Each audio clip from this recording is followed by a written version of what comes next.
Hello, welcome to the Inbetween podcast. I'm your host, Joe Scorn, and I'm joined here by Tony Tones at RT. How are you, Tony? Hello, there's definitely no technical difficulty. Well, I No, wasn't terrible. I'm just There's trying to definitely pull. no I'm just issues. pulling up the stream preview to try and see that the stream's running, and it's like, Yeah. oh, your stream's not live, and I'm like, oh, okay, and then it's like, just kidding, it's live now, full music blast, double music. Yeah. Oh god, okay. Wait, there's 2 viewers? Are you Wait, why am I watching? not... Yeah, I am I'm watching as well. There's your Okay. 2 viewers. I'm watching this, guys. I'm watching live right now. Huge. Wait, you said you had a... I had a what? Okay. An emote. I have lots of emotes. What emote do you want? Do you? I don't know. How do you get to your emote? There should be a little emote Okay. button at the bottom you can click on. You can I'm get not... like Yeah, I'm apparently not subscribed. oh, you need to resub. Hang on a second. Scorn Sims or Scorn Scheme are some of my favorites. Post that in the chat. I've been subscribed for 18 months apparently. Okay, Tones at RT just resub for 9 months, and that you love to see. I don't know how I've been subscribed for 18 months. Wait, have I actually had affiliate Is that for just that how long? you've had it? Yeah. I guess, yeah. Oh, You remember Scorn Monkey Shake.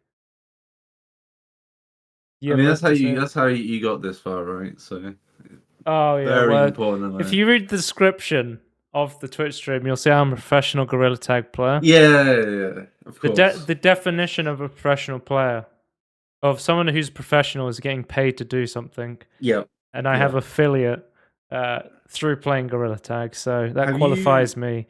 Aside from the fact I'm constantly out of breath with children chasing me in Gorilla Tag. Yeah, they're built different. Have you taken money out of the affiliate system yet? Yeah. Okay. I've had enough to be able to do that before. Yeah, Okay. it's similar to the YouTube one. I think it's around $50. I think it was like £40 I took out. So right, it's decent. So they paid for some of these controllers then. Yeah. Or one of these. Talk about some of these controllers. Yeah, so there's a sale going on right now with the PS5. So they've I think it's something to do with the strength of the pound, and also rumors about a slim version of the PS5 coming out. Yeah. I mean, it seems like Sony's trying to get rid of their stock, but they also have never stopped selling like gangbusters with the PS5. So no, they're still like 40 million or something at this point, or something along those lines, or more than 40 million. I don't know. But the new console controllers have always been super expensive in the UK. They're about like £60. Yeah, but crazy. They've gone on sale recently, where I think that you can get a PS5 controller now for about £40. And I decided, we were was it last weekend or the weekend before? Yeah, we were playing.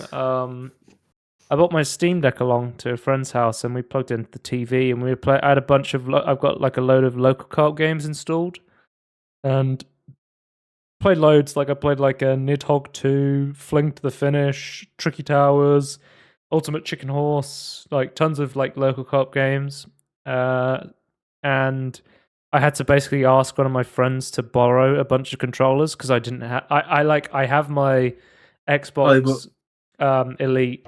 And then I just got a PS5 controller. I'm like, that's not enough controllers. I need to borrow some. Yeah, they brought PS4 controllers on, didn't they? Around? Yeah. So I decided I'm going to get 4 controllers so I can actually I could just bring all the stuff with me and be like, okay, I've set up the Steam, just plug and play the Steam Deck into a TV and then use it like that. The way I got it set up here, this is my bedside cabinet. I got like a 5-meter HDMI cable so that my Steam Deck's actually plugged into the TV on the other side of the room. So I can because then I can use my controller. I've actually been using the PlayStation controller a lot to just control the games from bed when I have my when I get into bed and I play Cat Quest or Turnip Boy Commits Tax Evasion. Seems to be. I actually, when I was sick, I played Diablo 4 on the Steam Deck from bed with a controller. Diablo 4 is actually surprisingly good on a controller, like to a point where I'm like convinced they sort of designed it for consoles first to a point. Yeah.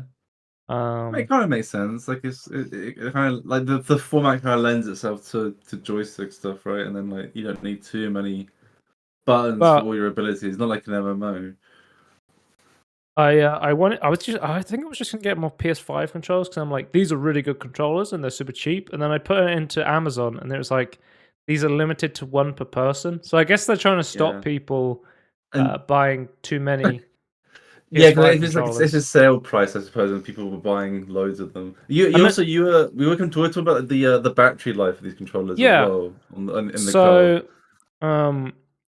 As someone who has owned an Xbox controller and a PlayStation controller now, the DualSense, the PS5 controller, and the Xbox Elite Series 2, the battery life on the Xbox controllers are much better, like noticeably better.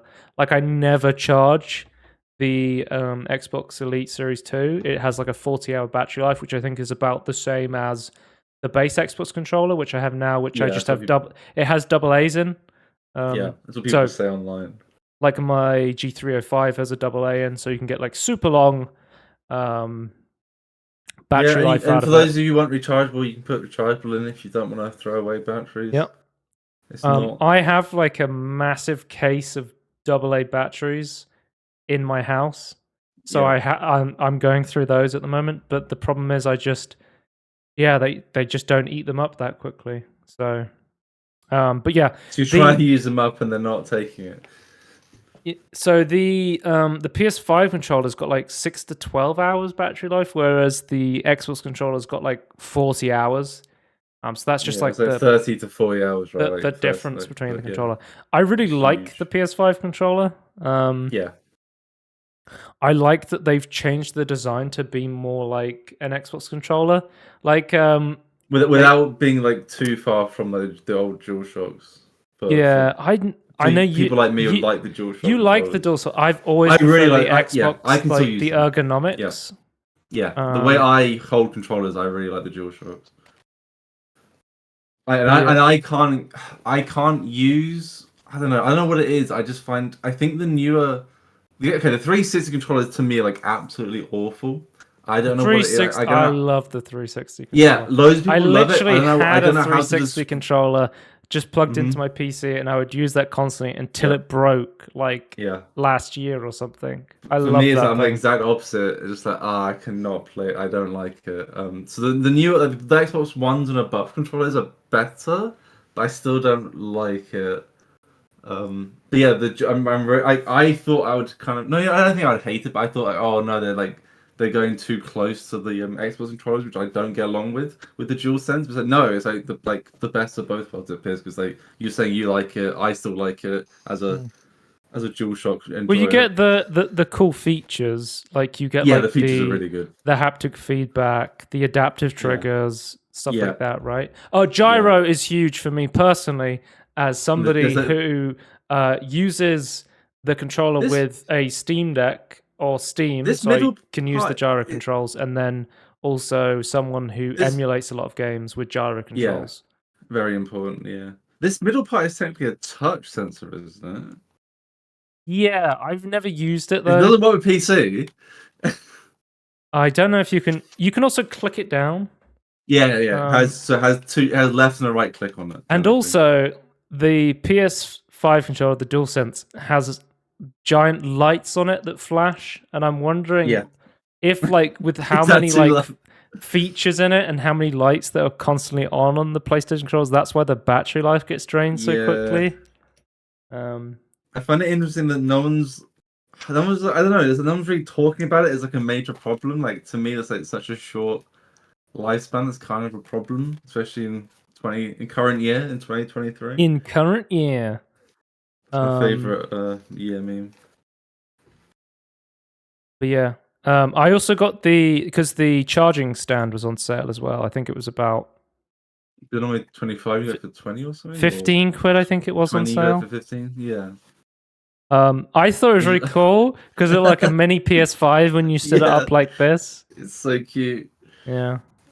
Little cute little PS5. That's great. But that's what it looks like. So it sort of just like slots onto the thing at the bottom. Yeah, It's similar I to find that like interesting the because like things on the it Xbox slots in the controller. bottom, not the Um, top, where I charge mine on the PC. But as somebody who has now owned a DualSense and an Elite Series 2 and the base Xbox, from what Yeah. I understand of the DualSense Elite, or whatever it's called, right? The The DualSense Edge.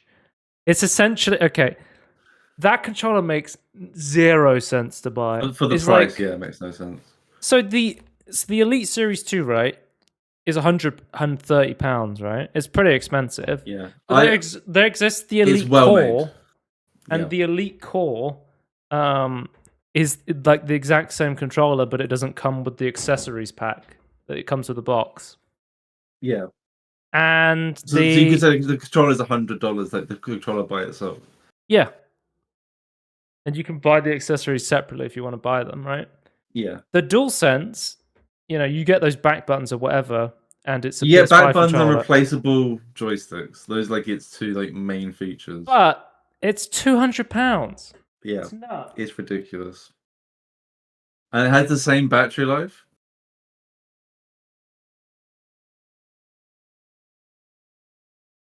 Anyway, my AI is getting confused by an air conditioning unit. It keeps thinking Yeah, I it's a saw person. Nunu go across the screen. Yeah. Flipping the heck out.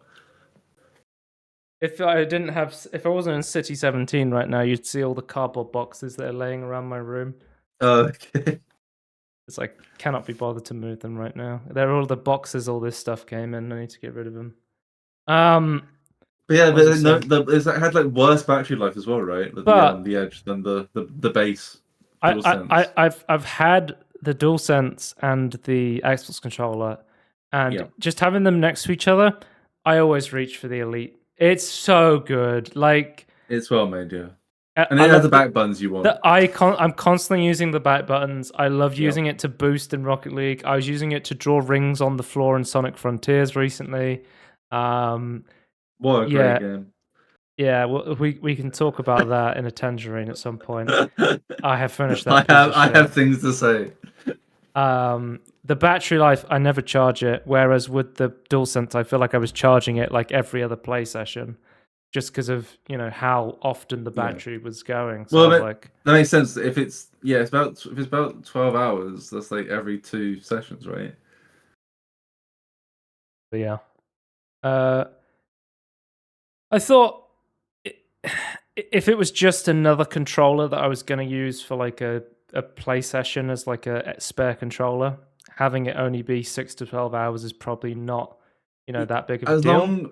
As long as it starts fully charged, like everything just fully charged. Well, the thing is, I can always charge it myself because I got this charging stand. I can just So it's one of those like smart charging stands where it will just fully charge it, turn off, and then it'll like drip charge it. So you can just use it as like a controller stand, basically. I was just really if it gets super low, we're in the car. I haven't charged the controller. Get your USB-C charger. Yeah. Out. All of these controllers are USB-C, by the way. Yeah, that's great. Can I just say, I think I've talked about this on the podcast yet. I've recently switched to only bringing like an Anchor USB-C charger, a USB-C cable, and I have to for my watch. I have to have a USB-C to a magnetic charger. So that's the only things I now bring. To charge my laptop, to charge my phone, to charge my watch. Whenever I pack up my stuff, I've got my USB-C Sony headphones. I pack up my Steam Deck. I got my portable Anchor battery charger, right? And then I'm like, as well, and then I'm like, oh yeah, I have to put in this fucking Thunderbolt cable into my bag because I have an iPhone. X, but I'm just saying now, I understood the premise of like only having the one cable was great. I've now experienced it and gone, this is fantastic. This is like so much better than having been like, even if I had to bring another like set of cables, that would be like too much at this point. Like I would like it if my watch could like just be USB-C, but I appreciate that's a bit awkward if you tried to squeeze that in. So fair enough. Well, we'll see if Apple decides to try and make their own proprietary USB-C cable when the EU laws go into effect. Well, the EU's already gone wind of it. They don't like it, but we'll see how it gets resolved. Because there's still politics and bureaucracy involved, so we have to see. Oh, just a quick update. I was talking about I didn't have the Elgato Wave software installed. I wasn't using that. And I said that there was a weird bug apparently with NVIDIA broadcast audio. Yeah. Which I'd read. I was like, okay, I'll avoid that because I use NVIDIA broadcast audio to filter out sounds, especially if I've got my ACO and stuff on with the mic. You're using it now, right? Yeah, it's on right now. And but there was an NVIDIA driver update recently, and they were like, yeah, Elgato Wave Link, potential audio issues with NVIDIA broadcast effects fixed. So it could be working now. I have not tested it, but I will try and set that up at some point. Yeah, it's kind of good to see that NVIDIA is actually supporting this part of software now, whereas they weren't really before, I would say. Yeah. It's good. It's good to see. Yeah, it's good to see. It's very useful. Yeah, recommend if you haven't used it. Oh, we haven't done our introduction topics yet. So, Oh yeah, I need to. My mind's ready. I've put nuts quaking. Your nuts will be quaking when you find out about this remaster. We've got refurbished Steam Decks coming up, and HoloLens. Is it really dead? Is it coming back? What the fuck's going on with Microsoft? I was gonna bring up the more Rockstar controversy, but good boys 11 UK porting development gaming team is behind it. So porting Red Dead to the PS4 and the Switch, but not the PC. Yeah. No. But okay, I don't know. We'll get to it. But I have ideas. There might be. It might be the start of more porting. I'll just say that. All right, Tony. I have been playing Quake 2 Remastered, Sonic Frontiers, Borderlands 2, Chivalry 2, and Samurai Gun 2 and other party games on the Steam Deck, which we played last weekend. Yeah. Anything you want to hear about? The thing, okay, I want to keep my opinions of Sonic Frontiers until Tangerine. I'm gonna set a 1 minute timer so you can, and I will only talk about one of these things for 1 minute. For a minute. Yeah, I'm gonna set. So pick one, whatever you want to hear about. I want to talk about it for 1 minute. Okay, I want to hear Quake 2 because that's I don't know much about it. 3, 2, 1. So it's fully remastered of Quake 2. Quake 2 is quite a decisive game. A lot of people really like it. A lot of people really hate Quake 2. It's definitely very different from Quake 1. Immediately, it's way more sci-fi. They've completely remastered the cinematics. We'll talk about the trailer when we see it. You're going to fight Strogg on Mars or something. Some of the very quickly though, some of the really cool stuff is they've added quality of life stuff. So Quake 1 levels take place over like one level, and it's like very linear, straightforward. Quake 2, there's an inventory system that takes place over multiple levels. And they've added like a compass that helps you to show you where to go. There's an inventory wheel where you can select things from an inventory wheel. It's super useful, and it makes Quake 2 like a much better game, in my opinion, from what I understand, as somebody who's never played Quake. But we are out of time now. There's my minute timer. We're out of time. I'm out of time. It sounds like a better version of Quake. So it's interesting. So like, the original Quake was more like medieval. I don't know how you describe it, like hellish. It was very much more demons. There's architecture, but there's like more like I don't know. Like to me, there's some like medieval architecture as well, sort of, but in a blocky form. Well, speaking of aliens, Tony, Dead by Daylight alien. Okay, is this the okay? I don't know if you know this. Is that the segue? But the Xenomorph is going to be a playable killer in Dead by Daylight with the survivor Ripley, who looks nothing like Ripley at all. Sigourney Weaver, yeah. It looks almost no character from the franchise movie looks like their in-game character model. I think that's because you have to get the rights to the person, which is ridiculous.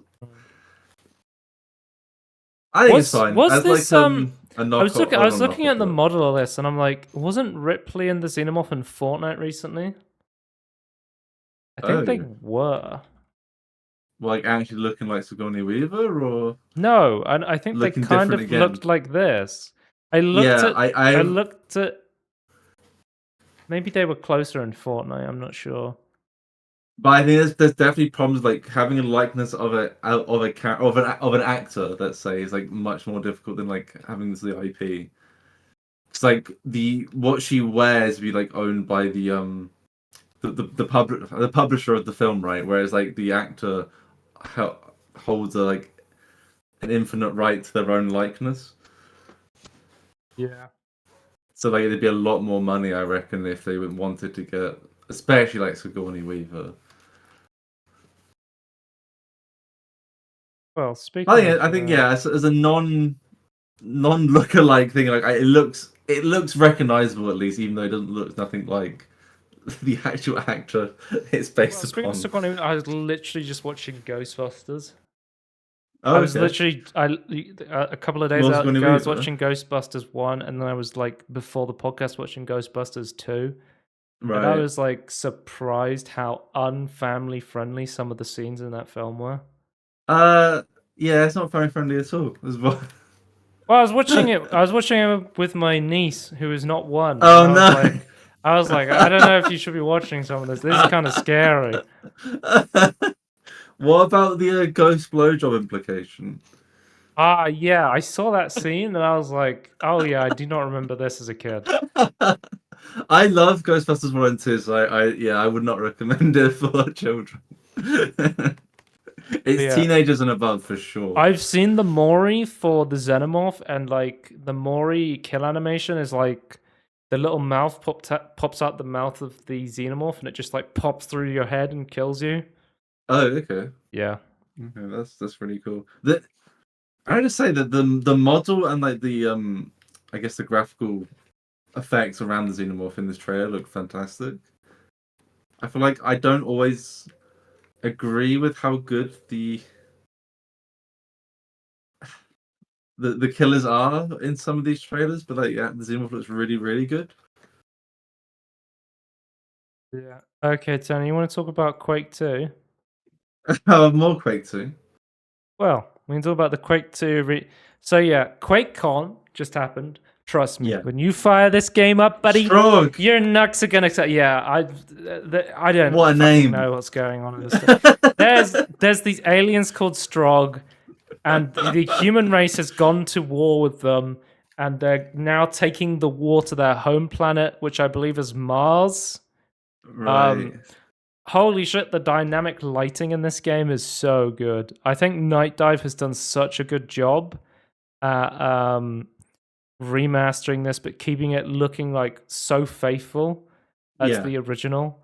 Like the Yeah. dynamic lighting stuff just makes it look so good. And then you look up into the sky and it's like, oh, this is like the original skybox. Like they could have easily just like AI upscaled it, right? Oh yeah. Yeah. But they There would be just a lesson keep. they're trying to keep it just as faithful to the original as possible. Well, it still looks good in my opinion, the skyboxes. Yeah. Yeah, I have played Quake. So I've played through the entirety of Quake 2 now, and I'm currently playing through the Quake 2 expansion. I think it's Reckoning, I think it's called. But there's some differences in the guns. Like, there's a weird energy gun that fires discs is like a new weapon. Like, the Quake expansions usually have new guns in them, like the Quake ones. Yeah. Machine Games also did a custom expansion to show what you can do with like new in the new Quake engine sort of thing. And Okay. So apparently it's really, I haven't played it yet, but give an idea of what the one they did for okay. Quake 1 was really good. If you don't know Machine Games, they are the guys who do the new Wolfenstein games over at Bethesda. Yeah. So cool to see. And co-op as well. Oh, they took the original assets for all of the cutscenes in Quake. There's cutscenes in Quake 2, and they basically remade them piece by piece. They like pieced them back together, like just showing you the depth they went to. Also, this is like such an awesome like archival thing. They've taken they have what's called the vault in the menu, and they've taken all of the early development builds and concept art and they've put it into the menu, so you can look at the early concept art and stuff like that. And they've taken old like E3 demos and stuff like that, and they've turned them into playable experiences, so you can see what the game looked like back then. That's really cool. Because they're always Yeah. notoriously different. Yeah. Yeah, fucking awesome. Oh, and Quake 2 64. So when I did my massive Quake tangerine, I talked about Quake 1 64, which I was like, it's cool that they included this, but I don't really understand why. So Quake 1 on the Nintendo 64 is a straight port of Quake 1. It is the exact same game, but made to run on the limitations of the Nintendo 64. Quake 2 64 is like a brand new game. So Quake 2 64 has entirely new levels that do not exist on the normal version of Quake 2 on the PC. And So more basic. So I can understand why people were excited about them having ported that over. Yeah. Because that's cool to see. And apparently the way they did it was they got it running on the Quake 1. They like reverse engineered it. They got it running on the Quake 1 engine. And then they ported the Quake 2 enemies into that Quake 1 engine is how they got it to run. Or something like that. It was interesting. But yeah. This is great. The quality of life improvements, like the compass and the weapon wheel and the inventory wheel, is so fucking useful. Holy shit. There's several times actually improved. Yeah. I feel like if I played this without those things, I would have gone nuts. I'll be like, where the fuck am I supposed to go? Oh, I'm supposed to backtrack through these 2 levels to go over here. And I'm supposed to just figure that out. But yeah. It's really good. And I will be doing a tangerine on this once I've played through all of Quake. I've played through Quake 2 and I've played through 1 expansion so far. I'm going to be playing the original expansions. I want to play the Machine Games expansion and I want to try Quake 2 64. I looked it up. I don't think there's Block Quake for Quake 2. I'm hoping they port Block Quake to Quake 2 because that'd be fucking awesome to see. Please, could be Block Quake. It's the best. It's the best version. Quake 2's got the BFG as well, Tony. So it's objectively a good game. It's got the big fucking gun. Does the first one not have anything like that? No, there's no BFG in Quake 1. Right. I'm a big fan of BFGs. So awesome to see that Bethesda has remastered this classic game. And guess what, Tony? It's a free update and it's out now. That's the craziest thing. It's like, huge. You own Quake 2? Here's a remaster for free. Just download it. How much is the remaster? Is it just how do you get it if you don't own it? Like, is it like your own separate page or is it just attached to? No. Original so Quake the way 2? It works is, do you know the new Steam launching system? Where they could ask you what you want to launch. So you can now, when you launch Quake, it will say, do you want to launch Quake 2, the new version, or do you want to launch the original version or the old original versions of the expansions? Just under one launcher, which is super useful. So if you wanted to play this and you didn't have it, you have to buy Quake 2. Yeah. I think Quake 2 is £8 on Steam. And I'm assuming it's going to cost that much because the reason they also did this is so they could release it on console. So if you want to buy this on like a Switch or something, let's see how much. It's probably going to cost about the same on the Switch eShop as the Steam store, I guess. Well, considering they take a Steam takes a similar cut to the to console stores, it would make sense. Yeah, it's £8 on the eShop, so I think it is nice that you can buy it on the consoles now, but if you've already got a copy like I have, you just get it for free as an update, which is nice to see. Yeah, that's right. It's good. It's good. Yeah, it's like I think it was like the remaster of like Red Faction Guerrilla. It was nice. Like, oh, I already own it. Here, you have it. Obviously, it's like a different launcher, not like a different title. It's a kind of different, but the fact you get them for free is nice. And with the original, id way of releasing the source code, They were like, "Oh yeah, we reverse engineered the source code. Here it is on GitHub." Which I was like, "That's awesome." That's great. Okay. Well, wait. Are we gonna see Quake 2 Yeah, on a pregnant meter? Is that what we're I gonna see hope so. now? If you want to compile Quake 2 yourself, here you go. Very useful for Can't wait. modding. Um, what was I going to say? I don't remember. Let's move on. Next up on trailers, we have Escape Simulator is coming with an official Portal Oh, DLC. this one's big.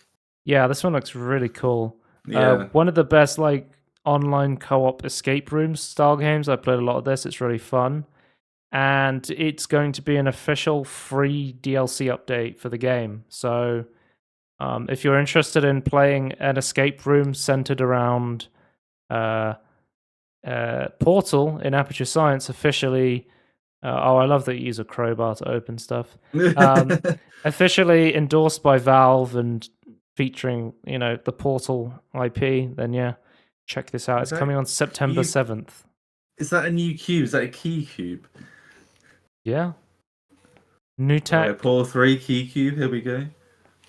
Yeah, it seems like Valve with their IPs are just like, can I use this? And they're just like, yeah. Yeah. Yeah. You want to make a mod? Yeah, put it on the It's Steam like store. it's the exact opposite of Nintendo. It's like, oh, can I make a mod of this? No. Cease and desist. There it is. Then it's like, okay, use it.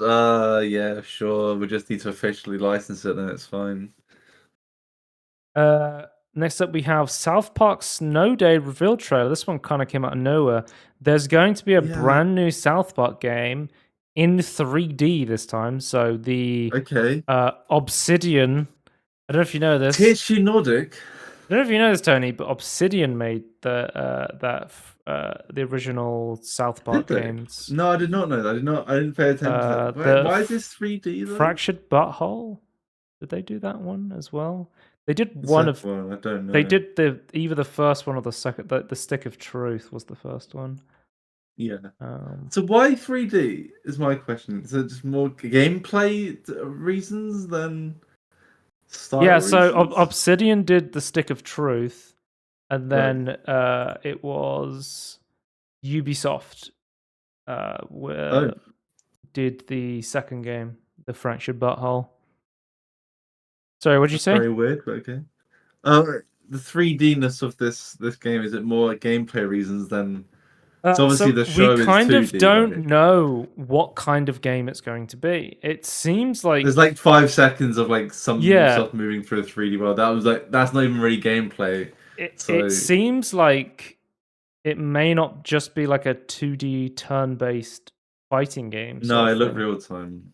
At least I mean it could just be a cutscene. I think the 3D characters in this like sort of like these 3D cartoon characters in this semi-realistic world look really fucking weird. I do not like it Yeah, at all. I don't Um, it looks like a paper mache version.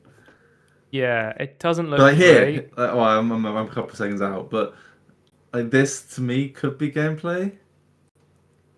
Yeah, Question I mark. don't know what the gameplay is. It like I action assume it's top based? down. It looks like a Yeah, twin stick shooter sort of thing to me, like but melee. they haven't like announced what it's going to be. So It looks kind of graphically, yeah, it looks weird. I don't want to say bad, but it's just a bit considering we know what it should look like because the show is animated. Like I feel like the first two games look like the show, right? Like I don't watch South Park. Like to me, it looked like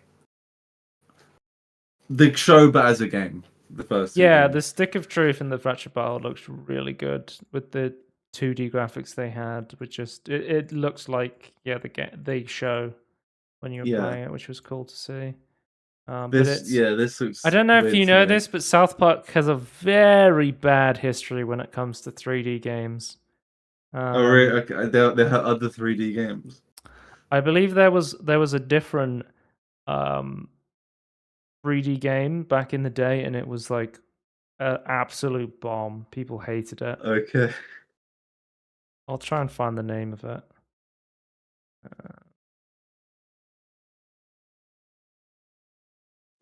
South Park for the PlayStation. I don't know, because I don't think I knew. I think was it the Stick of Truth? What's it called? Stick of Truth was the first one, the Obsidian First one, one. yeah. I don't think I knew about any other game before, and as I came, I was oh, this is really good, and it's like I watched people play it. So yeah, I could. I think I own them as well. So I think I bought them on sale. It's like yeah, they look pretty fun. It's like little turn-based games. Yeah, I've sat down and played through the entirety of Stick of Truth, and I thought it was really good. Yeah. And then I think I started the Fractured Butthole, but never finished it.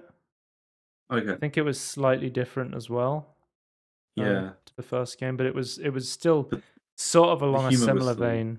yeah. But yeah. Oh, and it's also being developed by Question Games, the studio who developed the Blackout Club and the Magic Circle. I had no idea they were the same developer. As someone who's played both those games, I had no idea that they were the same Yeah. dev.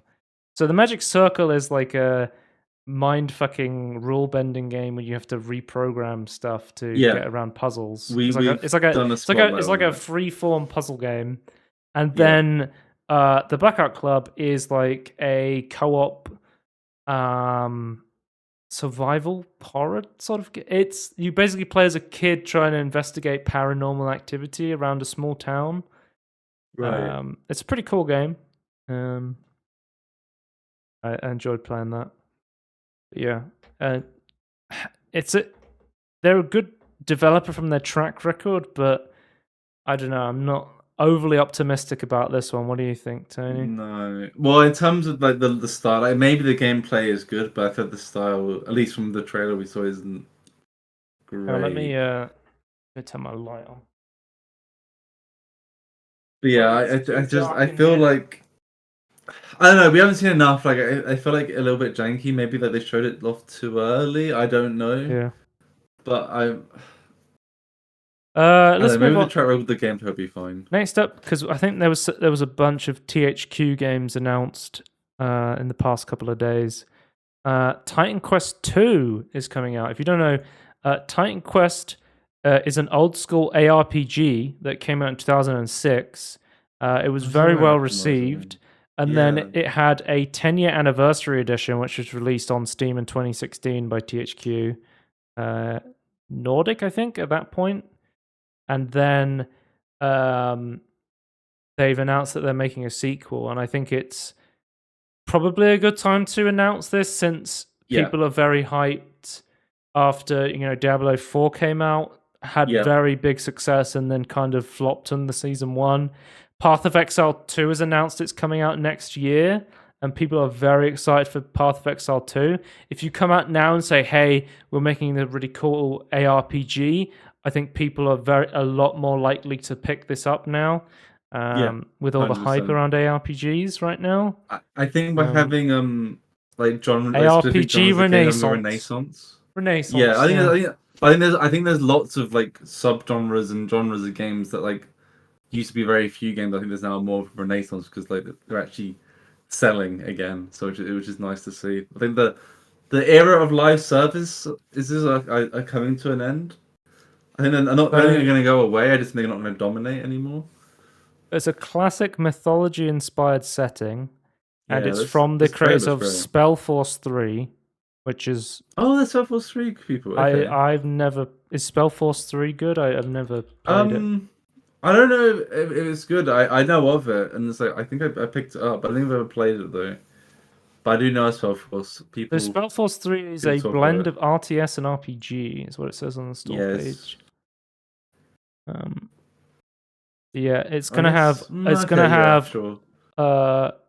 Flexible character system. People are saying the first game featured a dual spec character system sort of thing, and it appears that's coming to the second game as well. They've confirmed. Okay, that's cool. And it's gonna have online multiplayer as well if you want that as well. I'm liking the biblical and hellish stuff here. It's Did good I to see open like a different take. I got the store page here as well. I'll open that up. But yeah, I like the theme. I know it's just like a cinematic trailer, right? But like I feel like the theme looks good. Yeah, so if you go to the store page, I think Oh, that's good. the Oh character yeah, that's good. models look. It looks like a really good game from what I Yeah, can see yeah, with yeah. the screenshots as well, which is cool to see. So I'm So this is interested in this. Unreal then? So I never heard of Titan Quest or like I the only vaguely original knew of it. game. And I Yeah. was like, oh, when did this come out? Because it says 2016. And I was like, oh, it's a 10-year anniversary. Apparently, I own Titan Quest on Steam. I have no Okay. recollection of purchasing it. So it may be like one of those bundle things or like a free game giveaway or Yeah. something. But yeah, maybe I should check out like Titan Quest 1. Do we know anything like? Is this just a single player only experience? Do we know anything It about says it it's in terms of multiplayer. features? Okay, that's multiplayer. Okay. Yeah. So whether that will mean an always online server or whether that will mean like optional co-op or Yeah. it will mean like It a says online MMO co-op thing. there, didn't it? On the store page. Yeah, I don't know. We'll have to wait and see once we get more information about it, right? Yeah, I We mean, don't have a release date yet. I'm praying for a true offline mode because Jesus Christ, we need more games with proper offline modes for God's sake. Yeah, the first game looks pretty. Looking at the Yeah. first game, it reminds me of like Torchlight. Yeah, yeah. As Like the like first I Torchlight. like just playing like sweet, like little ARPGs. I I'm think not. from my perspective, I think Torchlight looked good, like in terms of game. But from my perspective, like the theme of this franchise looks better to me than Torchlight's. But I couldn't tell you what was interesting in terms of story in Torchlight from the stuff I've seen of it. So It's. I would say Torchlight is very similar to Diablo in terms of its like sort of setting and lore. It's very much about go and kill okay. this demon deep in a mine shaft somewhere. But I couldn't tell you what the demons look like, what the theme is, or anything. Like, I feel I like it's a think the bit. I guy don't know. For who me, it's not as interested in I it. think the guy who made Torchlight may have been one of like the original Diablo 1, Diablo 2 devs. Yeah, I believe that's true. Yeah, because it's Yeah. much more like Diablo 2 than 3, right? I think it's such a shame to see what's happened to Torchlight since they've Yeah. gone from like I played the first game and I loved it. I started to play the second game co-op with a friend, but it was one of those things where you start to play co-op with a friend and then you never see them again. And then Oh, you killed them. no, I didn't kill Well, them. it seems a bit suspicious.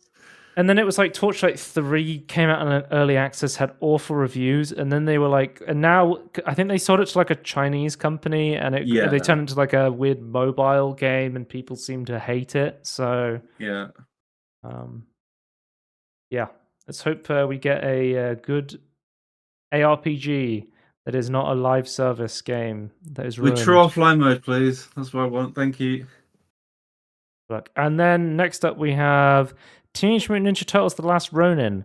I don't know if you've ever seen this, but there's a limited run comic that came out in 2020 called The Last Ronin, and the idea is that it's a alternate timeline where basically all the Teenage Mutant Ninja Turtles have been murdered but one, and they've all been killed by the Foot Clan, and there's a lone survivor who you don't know who he is, and he's on a revenge mission to kill the grandson of Shredder.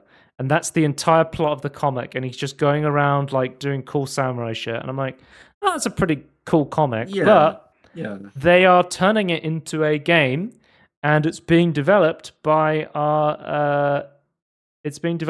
Black Forest Games, the guys who made the Destroy All Humans Reprobed games.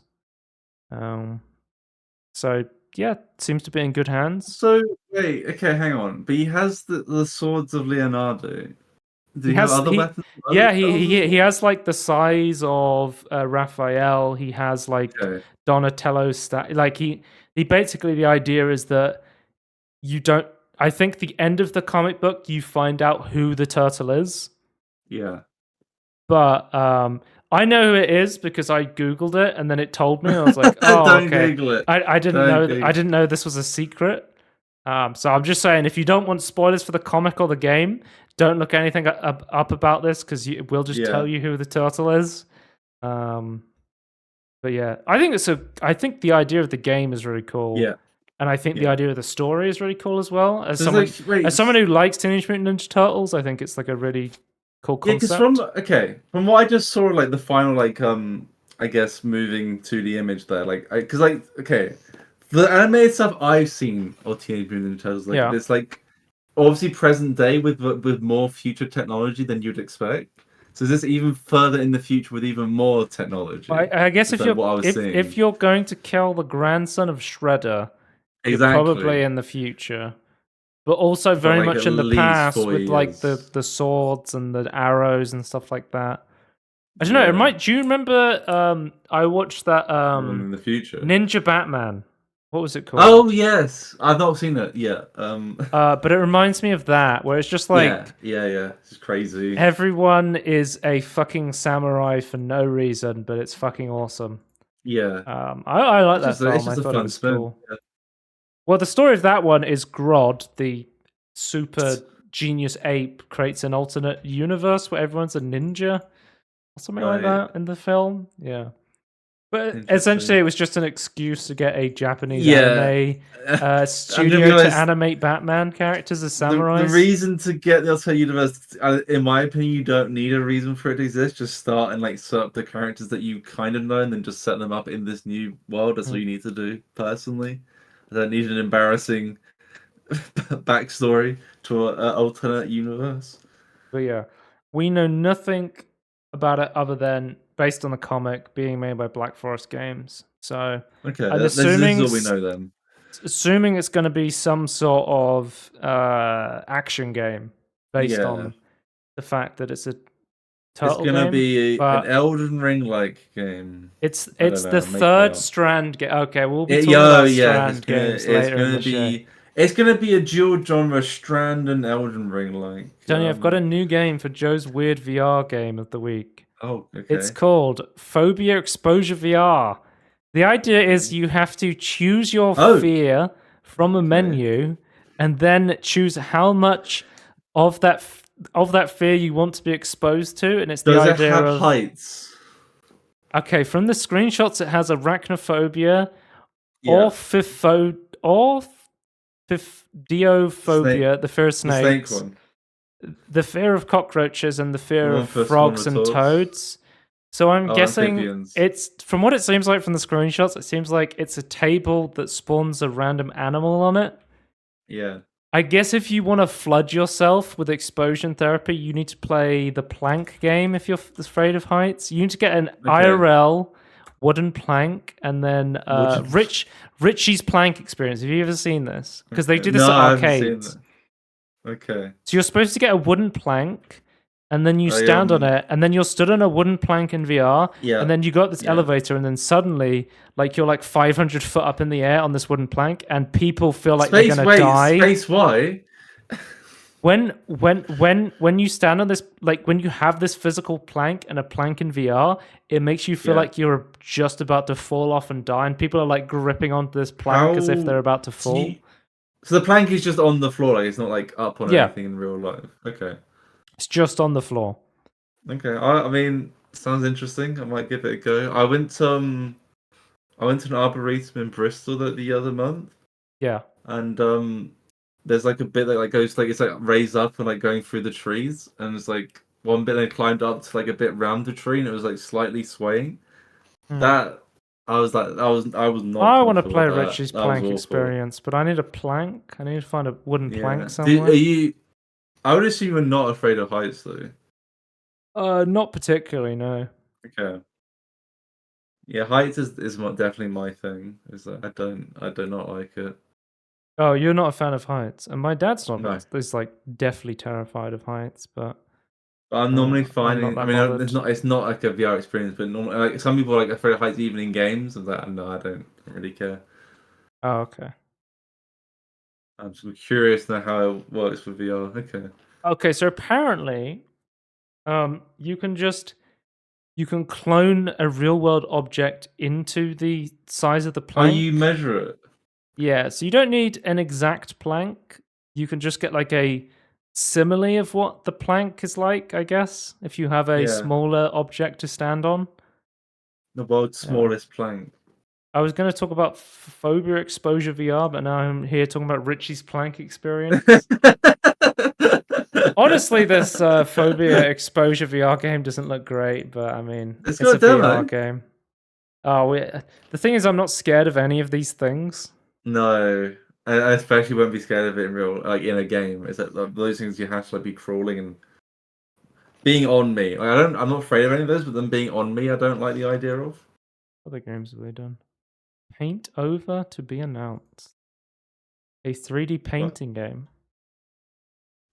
Embark on a Google surreal Tilt journey through a Brush. world of living paintings in a first-person puzzle game. Oh, Interesting. okay, it's not Google Tilt Brush. No, this is not in VR. Oh, Yeah. Similar to games you've played Outer Wilds and Escape it's got a demo. Simulator. Well, Sheriff Games, we may be seeing you in the future. We'll have to wait and see. Let's move on Yeah. to announcements. Jackbox Party Pack 10 is coming out. I can't believe there's 10 Jackbox games at this point. It just seems I like can't. Yeah, there's so many of them now. they're Holy.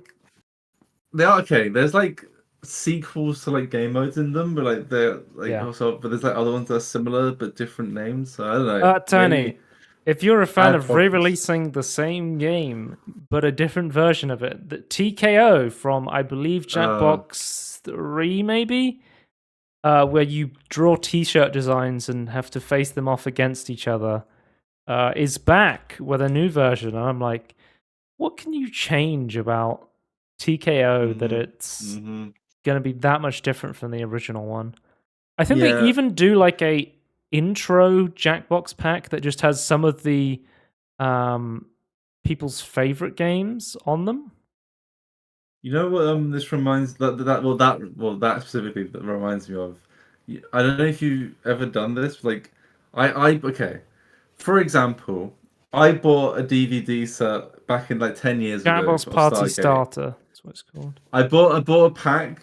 So I bought season 1 and season 2 of Stargate, right? Yeah. On the season 2 box set, one of the features was they had 2 select episodes from season 1. Is it why? Surely I'm buying all the seasons. Why do I need another version of the same of the same thing? This makes no sense to me. Yeah. Just have a demo. Well, Have a bigger game that you update and have a demo. well, they did a demo for all of the games of the Jackbox Party. Jackbox Party 9, I think it was, in the demo fest. We actually played a couple of them through the demo fest. A temporary demo. Yeah, and that was quite good. When it actually came I round don't to like.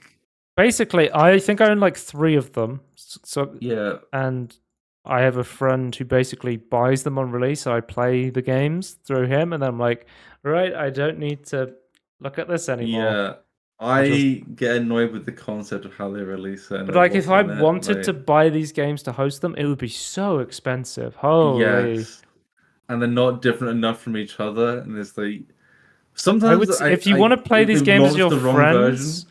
make like a pot and just all pay into it, and then Yeah. just buy it on one account and then just play it. That seems like the best thing to do.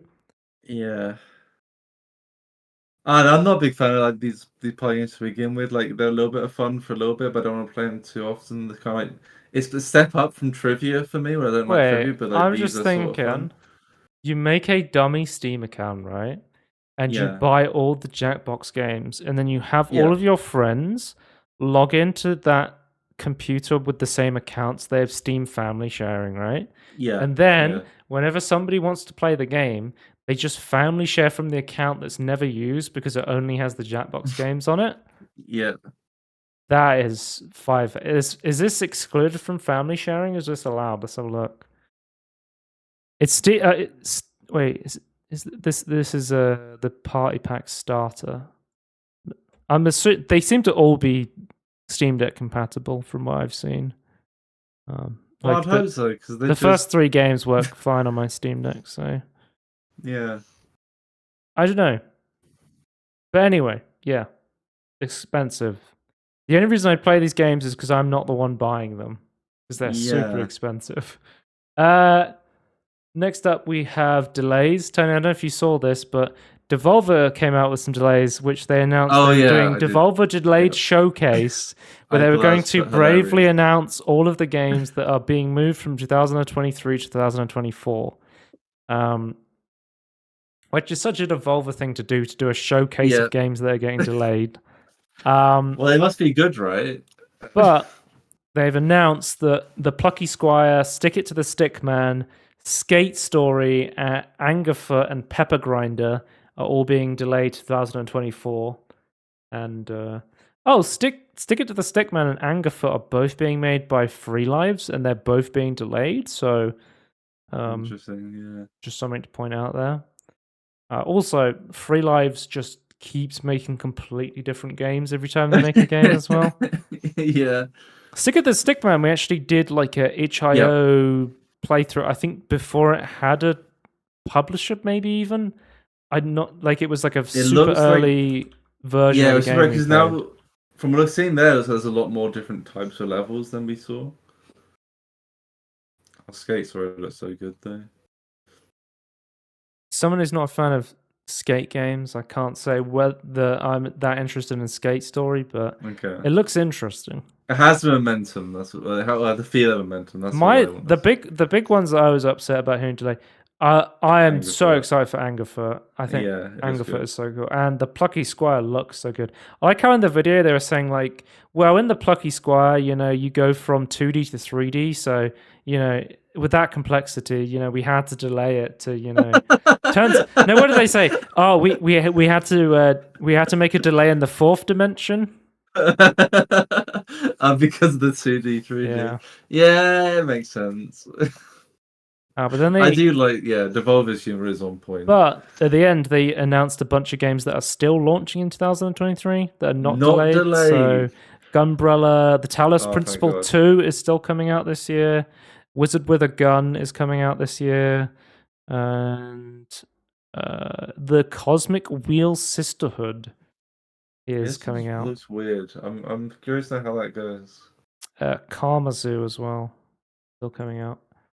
And also on our delays, we have Lollipop Chainsaws Repop has been delayed to summer 2024. The remake everyone wanted. Delayed to provide the best possible quality experience. I mean, fair enough. Yeah. Let's move on to releases. 28th of July, we have Pseudo Do Regalia, which is a game I found out about. I think it was on the NoClip podcast and NoClip Presents on the NoClip Crew channel. They were talking about this game. It is a indie 3D movement game that's like a Metroidvania. It looks super interesting. It's got like that Nintendo 64 kind of style, and it looks absolutely amazing. I think it looks great. And from what I've watched just some gameplay of this, it looks really, really good. Like in terms of its movement and mechanics, it looks really fun. And also, if you're too distracted by how thick the main character is, I think you can turn it off in the settings. Wait, what? Sorry, what? The thickness? Yeah, if you look at the top comment, it's like I rate this game 2 furry butt cheeks out of 2. Where was the other one? It was like, it was super funny. They were like, they didn't have to give her the whole bakery, but they did, or something like that. Was the review? Okay, interesting. Yeah, but apparently I don't have any feelings either way about the character I just saw. So sure, I mean, good, I suppose. But what happens when you do turn it off? Like, what does that look like? I have no idea. Because I don't understand what it's going to look like with it off. I don't understand. But, it's like £5, so it's not expensive at all. It's an indie game. It seems like it's a early project for the dev, potentially. One thing I've heard is that there's not a map system in place, so if you want to know where to go, you have to take like physical notes, which some people are complaining about.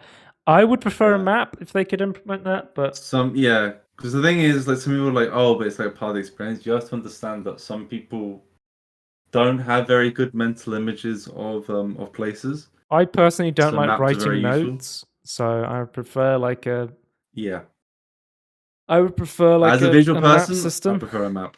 Yeah. Next up, we have Baldur's have you heard of this Baldur's Gate 3 game that came out on the 3rd of Well, August? I mean, it's only got a couple of reviews. Yeah. Oh man, I don't know, I might get it sooner than later because I got invited to. I completely forgot this had co-op for some reason. I'm such an idiot. It's from the creators of, well, Baldur's Gate 1 and 2, Divinity Original Sin, which you're an enjoyer of, right? Yes, I have issues with the story in that game. Did they Like, no, do sorry, the world. did they do Neverwinter Nights or something like that? Was that them? Is that them? I'm not That's a single sure. player version of the MMO, right? It might be them. I don't know. I'm just gonna I don't know. okay, I know so they do every single Divinity game, even before the original Sin stuff. They Larian do every Divinity game. Studios, Yeah, I am not a CRPG enjoyer. Is my you biggest. don't. This Yeah. game looks like this game looks So fucking phenomenal. yeah, In terms of like how good it looks, the I would. characters, the dialogue, the Yeah, depth of the game. yeah. Okay. I just wanna say there's only two genres. The CRPG is just like how much choices you have in changing the experience from just like talking and like the choices you have, right? But then Yeah. the actual, it's more like it's a tactical turn-based game in terms of the combat. Yeah, so like I see the Just to characters clarify. and the dialogue and the story. I'm like, oh, this is so Yeah, cool. I love this. This reminds me of yeah, The Witcher 3. In yeah, terms of like the characters and the world and the story. I'm like, awesome. And then I yeah. see like the gameplay of like XCOM. turn-based tiles, rolling dice, and then I'm like, oh, this reminds me of the combat and the movement of The Witcher 3. No, but it's more like XCOM, In right? Where it's terms of like like not liking it rather not than being enjoying it. Yeah, similar. yeah, yeah. But Um, as a massive enjoyer of turn-based games, I've been recently playing a Mechanicus, which is like yeah. Warhammer XCOM. So Yeah, as I'm a massive fan. man, I would love to love this game, but I Yeah. just can't justify spending like 50 quid on a game No, no. probably wouldn't like. I Because you own. I checked. I don't think you were there, but I was checking your Steam account. You own XCOM 1. You put Yeah, like 6 hours into it or something. I didn't like that game at all. Yeah, so oh dear. I was playing Mechanicus and I was like, I really like Mechanicus, but I was like, you know what? XCOM 1 and This 2 are is fantastic like a compared to this game. Warhammer like turn-based game, Mechanicus, right? Yeah. So you're playing as the Mechanicus, the people from Mars. You're on Right. a Necron world. That's that game. It came out like 2018, I want to say. But like I love games like Fallout New Vegas. Like Yeah, I love just having dialogue and just going around talking to characters. Like that's yeah, the stuff in Baldur's Gate where I'm like, oh, this is awesome. It's just yeah. the stuff in between I'm not interested in. I just wanna Right. I would rather it all be dialogue, to be honest with you. Just I like wonder if a there's a story way game. you. Yeah, I wonder if there's a way you could like technically like go on easy mode and do that. Maybe I don't know if that's possible. But Like what a was I true gonna Deus say? Ex, where you don't have I to don't know if attack you've anyone. seen this, but people realize because I don't think the console versions are out yet, or they No, not might yet. be out They will be soon. next week, maybe, or If 2 weeks, you know maybe. when you move around the world, you have to like point and click on like a Yeah, 2D grid. When you're people talking load about this up the on like the controller. Steam Deck or plug the controller in, you can just Yep, walk around like a yep, 3D action, like over the shoulder action game. I was like, yep, I think yep. I would massively prefer playing like that, like just I moving would, I would. around. Yeah, I was saying to like someone like who's streaming it on in our Discord servers, like I just feel like Dragon Age or Origins, that like it had a tactical thing where you point and click to, like where they went, but you could switch on PC anyway. On console, it was always just stick movement, but Yeah. on PC you could always switch between point and click, or you then press the button and it switched back to like normal over the shoulder movement. I think, in my opinion, even on mouse and keyboard, you should be able to have that mode. In my opinion, but I think there's gonna be Does that mods for only that though. work for traversing the world? Does it? Can you do that in How does it work in combat? Because I Probably know, not. The combat will probably be the same. because I know the Xbox version got Just delayed because they couldn't get split screen working on the Series S. yeah, Split screen is disabled on the Steam Deck because it cannot run on that system. It's just too intensive. yeah, I think there's a. So I was watching a video. Apparently, you can set a launch parameter in the Steam Deck called Steam Deck 0 or something like that, and it will just tell Steam that you're not playing on a Steam Deck, and it will let you try and do stuff you're not supposed to do on Steam Decks. Okay, fair enough. Yeah, that was So like if you want to tinker, you can. That's cool. that was submitted by like I think it was a Valve, and one of the Valve Steam devs was like, yeah, you can tinker around with this, but it's not recommended, sort of thing. Like, for example, Mundfish has it set up on the Steam Deck version of Atomic Heart. You cannot change the graphics settings on the Steam Deck for some reason. Okay, so that would be super useful. Yeah, going back to your movement thing with like joysticks. I don't know, because the thing is with the game is that you have an amount of movement you have, right? Like you click on a square and that's how far you can move. Like you have a max movement, much like in D&D, and then you then. How would that work with a controller? Would it just be like go back towards the sort of mouse and keyboard thing? Yeah, I think like you just select the tile and then press. Yeah, I think it's been more like selecting the tile with the controller. Because I think one of my favorite mods of all time, Tony, which I have not used but I love the idea of, is The Witcher 3, but every single combat encounter is replaced with Gwent. If someone can make Baldur's Gate 3, but every single combat encounter is replaced with Gwent, that would be great. I think you're going to say every single combat encounter is replaced with like wordplay magic or something. I've been watching a friend stream Fallout New Vegas recently, and I was saying to him, like, you can play Caravan with every single NPC in the game, pretty much. And I was like, I still to this day have no idea how to play Caravan. It is so like that. So many people just hate Caravan in Fallout New Vegas and completely ignore it. And I want to put up a mod bounty of like, I need a mod that replaces every game of Caravan in Fallout New Vegas with Gwent, and then it would be the perfect game, baby. Get rid of Caravan, put in Gwent. Would you? There it is. Oh, I'm just thinking that you could have like Fallout type, like Fallout characters, but Gwent, right? Like, yes. You could actually, like have a theme. That'd be that so would be cool. Awesome. Please. Just like the Brotherhood, you could. Oh, that's really cool. Okay. My current modding assistant for my friend right now has been like, oh yeah, you should install this mod to make the game not crash. Oh, it's crashing. You need to install this mod to make the game not crash. You should probably also do the 4 GB patch to stop it from crashing. Oh god. That game needs a remaster. But going back to Baldur's Gate 3, which neither of us have played, but have heard a lot about, because it, according to the internet, is probably going to be the game of the year based on the hype this game has got. I think the current frontrunners seem to be Tears of the Kingdom or Baldur's Gate 3. What was the other popular game? Is Hogwarts up there, or is that not? I see people already saying Starfield, but I'm like, that game's not even released yet. You can't be saying Starfield. How high is Hogwarts on the critic rating and things? Like how? But like Hogwarts got really popular because lots of people are fans of. No, but I thought even the critics like ended up liking it in the end. Like once like the reviews settled, I thought it quite a high. I feel like so many people were like, "I love Hogwarts, I'm going to play it," and then completely just fell off of that game. Yeah, fair. I think people finished it and stopped. Yeah. I mean, the current remains to be seen if Baldur's Gate does a similar thing. I'm going to say though, to me, it's crazy that like this. Given that Armored Core is coming out in like 2 weeks, Tony. Yeah. And given that Elden Ring won Game of the Year and everything last year, I have to wait and see. I don't think Armored Core is going to... I could be wrong, but I don't think Armored Core is going to have the same... People love From Software. True, but I think people prefer fancy stuff to machines. Because, like... Yeah, I don't know. Armored Core 6 was fantastic, by the way. I've watched 3 people play... Like, because there's like an event on that it's going to be 120 FPS on PC. It's been confirmed, so yeah, that's good. If that's working at all, that'll be fucking awesome to see. Oh, still on the Steam Deck. Oh. But yeah, I don't know. I don't think it's gonna have the same. I think it's gonna be more popular than the other Armored Core games. I think we've got to go because we're on releases. Yeah, we're an hour in. Yeah, let's get away from releases. Baldur's Gate 3 looks fucking awesome. I wish I loved the game. Yeah. I Am Future Cozy Apocalypse Survival.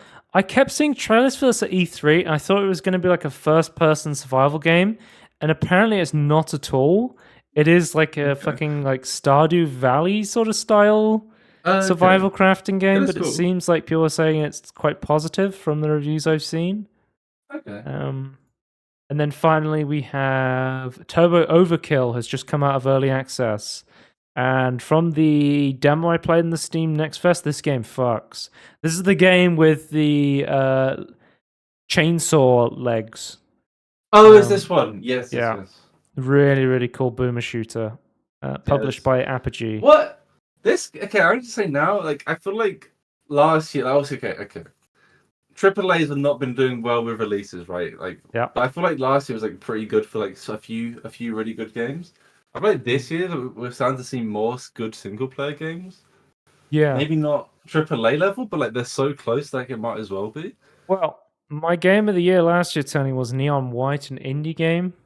Yeah, And then my I game of think the year Neon. 2021 was Inscription, an indie game. How are we And at a point where like the tools? We got experienced indie developers, and the tools are powerful enough to like rival AAA games, especially when the AAA games have filled with microtransactions, just live service yeah, trash. I don't know. I'm My liking my this renaissance of like my good single current player front though. runner for the game of the year this year is a game that is a AAA game, very much, but also came out in 2021. So Right. I have to wait and see with that one. Quick news. Fallout, Final Fantasy, and Assassin's Creed are coming to Magic the Gathering. So Magic the Gathering has What? been doing like Oh crazy yeah. crossovers. I don't know if you've seen, Yeah. like, they just had the One Ring drop where they released Oh, like the that was Lord so of the Rings stupid. Magic the Gathering cards. People going crazy Yeah. buying Magic the Gathering Lord of the Rings packs to try and get the One Ring, which was worth like $2 million because Post Malone said he would pay $2 million if someone pulled the ring. That was the whole speculative market on that thing. Was Post Malone said he would pay $2 million for it. So everybody was like, this ring is worth $2 million. I've got to find it. Let me open 1 million packs on stream. I did watch like XQC open a couple of packs on stream. To be honest with you, I thought it was okay. I just thought it was cool seeing the art for like the Lord of the Rings Magic the Yeah, Gathering cards. the crossover stuff is really cool. The One Ring, to me, the fact that like okay, they have full control over how many rings they make, and it's just like, guys, it is artificial scarcity. It's basically the same logic as NFTs. It's so stupid. Tony, Stop it. talking about Fallout card games as we just were, Fallout card games are coming to Magic the Gathering. You're gonna have Magic the Gathering characters in Magic the Gathering. So there we go. That's huge. Speaking of Strand games earlier, Hideo Kojima teases Death Stranding 2 will change the meaning of Strand. I just have never have any idea what this guy's fucking talking about. Like, okay, to be fair, he doesn't speak English. That's true. So I just thought I read the article, but I thought it was way funnier to just leave it here. yeah. He essentially goes in and says like, Wait, what's the COVID-19? But it caused him to rethink the meaning of Strand. What? To summarize it quickly, he basically says in Death Stranding, it's about being connected. But now that after the COVID pandemic, everyone's remote and pseudo connections are more important than ever because we're all spread out all over the world. So the strands got COVID, I guess. So we're no longer connected by these strands. I don't know what the fuck Hideo Kojima's smoking. It's like the Strand in the first game was like a post office, like post delivery service, right? Like that's like the Strand totally reliable delivery service. But that was the Strand of civilization, I suppose, in a post-apocalyptic hellhole. Dark and Darker has found a publisher and is launching in early access. We've been talking about what the fuck's been going on with Dark and Darker. Is not allowed on Steam, has been DMCA'd by Nexon, but apparently it's been published by Chaff Games, which I'd never heard of, but is a Korean company that runs their own publishing website where you can buy games on it, and they even have their own launcher that you can launch the game from. So if you want to play Dark and Darker right now, you need to go to the Chaff Games website, and then they will give you a link to download their launcher and launch the game from there. Man, I've never played Dark and Darker, but the fucking everything surrounding it is so strange. like who actually owns the rights to the assets and not being allowed on Steam and everything around that, and just going to. Do you remember what was the Hong Kong game that got banned because it had Winnie the Pooh in it? I What don't was it remember what it's called? called. Is one that it was Where like an Easter egg as well. It wasn't even like it was like an Easter egg of Winnie the Pooh, right? they got banned from Steam. They were going to go to GOG. GOG got some letters from angry Chinese gamers, and then they were no Yeah, they longer going to be definitely were on not GOG. propaganda agents of the CCP. But yeah, this stuff is weird, man. Next up, we have mods. What Skyrim has been is this modded. a separate section? Yeah, well, sometimes we talk about quite a few mods, so I'm setting up the mod section. Okay. Skyrim has been modded with path traced lighting, and all DX9 Plus games could follow. Oh, is this using the same thing? Oh no, is that DX11? So Is that using the thing that Nvidia has? this is not using Omniverse. It's not. What this is using is the makers of Reshade have made a ray trace global illumination mod that is just injected into Reshade. Okay. So you are familiar with. Is Boris having to do with this? You are familiar with the path trace global illumination shaders from SUSE. It's essentially the shaders for Minecraft. Yeah, it's essentially very similar to how those work. Right. And it's taking that and putting it into games. So they showed screenshots of. Oh, now I need a 4090 to play Skyrim. They've showed off Skyrim path traced. Look at the image of Skyrim with volumetric clouds added to the game. It looks fucking amazing. Yeah. There are cloud mods like that, but this looks even better than that. Yeah, it's generated by a sparse pointer-based solution in a volume of 2048 times 2048 times 1024 units. Okay. Yeah, you could just. It wouldn't be as easy as turning on a switch, being like, "Yo, it's shader on, ray tracing on," but no. They say it could be as easy as like a couple of hours to a couple of days of development to get this working once it's implemented. Like, it's in very early access stage right now. I don't know if you've ever used the EMBs for Skyrim, but it sounds like it's an lighting injection. I've used an EMB in Fallout New Vegas, so I've used it in the Game Bro engine. Yes, that's similar. So it basically, like, it's kind of just replacing. It injects itself into the game, replaces the old lighting engine, basically, but it's still like there, just like intercepting and changing the code, well, intercepting the values, I suppose. But they were showing off like early screenshots of adding it to GTA 5. It's a shame there's no like ray traced version of GTA 5. I mean, no, it's true. I was gonna ask. I know that this is like early in development, but like, do they have any indication of like performance hit or like what sort of card you need to run this well? Well, I'm assuming, given that it's path traced. Yes. Probably going to be needing a 40 series card based on. Well, I better get that 4080 on sale then. From everything I've experienced of running path tracing on a 20 series card, I can tell you it is not a great experience. As someone with a 20 series card, I'm concerned. Yeah. I need a better 20 series card than me. And if you have an AMD card, I think this may not be possible, but we'll have to wait and see. Well, yeah, I don't think running well, but normally it's an open. We're still like the stuff is like open. We're still waiting for that Morrowind RTX remix thing to come out. It's still not come out. So, okay, Tony, big news: Steam Deck is officially selling certified refurbished units on their website. You can now buy refurbished Steam Deck. This is Steam Deck news. Yeah, but is this in the section of Steam news? It has its own separate section from Steam. Well, you can now buy refurbished Steam Decks directly from Valve, and it's a 20% discount. So, I wanted to talk about this because you told me about it. I was looking to I could. This seems like a fantastic idea. Like, if I didn't own a Steam Deck right now, I would be buying a refurbished model. So we know that when you buy the refurbished model, you get the same 1-year warranty you would get with the Steam Deck. Wait, the base version's out of stock. Yeah, so I think it was in stock, but I think It given was. that When I it looked, yeah. costs £279, these things are going That's like hotcakes. We God know damn it. since the Steam sale on the non-refurbished Steam Deck, the Steam Deck was like completely out of stock in the Yeah. UK, pretty much. Yep. Yep. You couldn't buy it. But they come with a 1-year warranty. They come with a carrying case and a quick start guide, and they have a refurbished power supply has been fully tested and may have minor cosmetic marks, but will have a refurbished power supply in there to make sure it can run properly.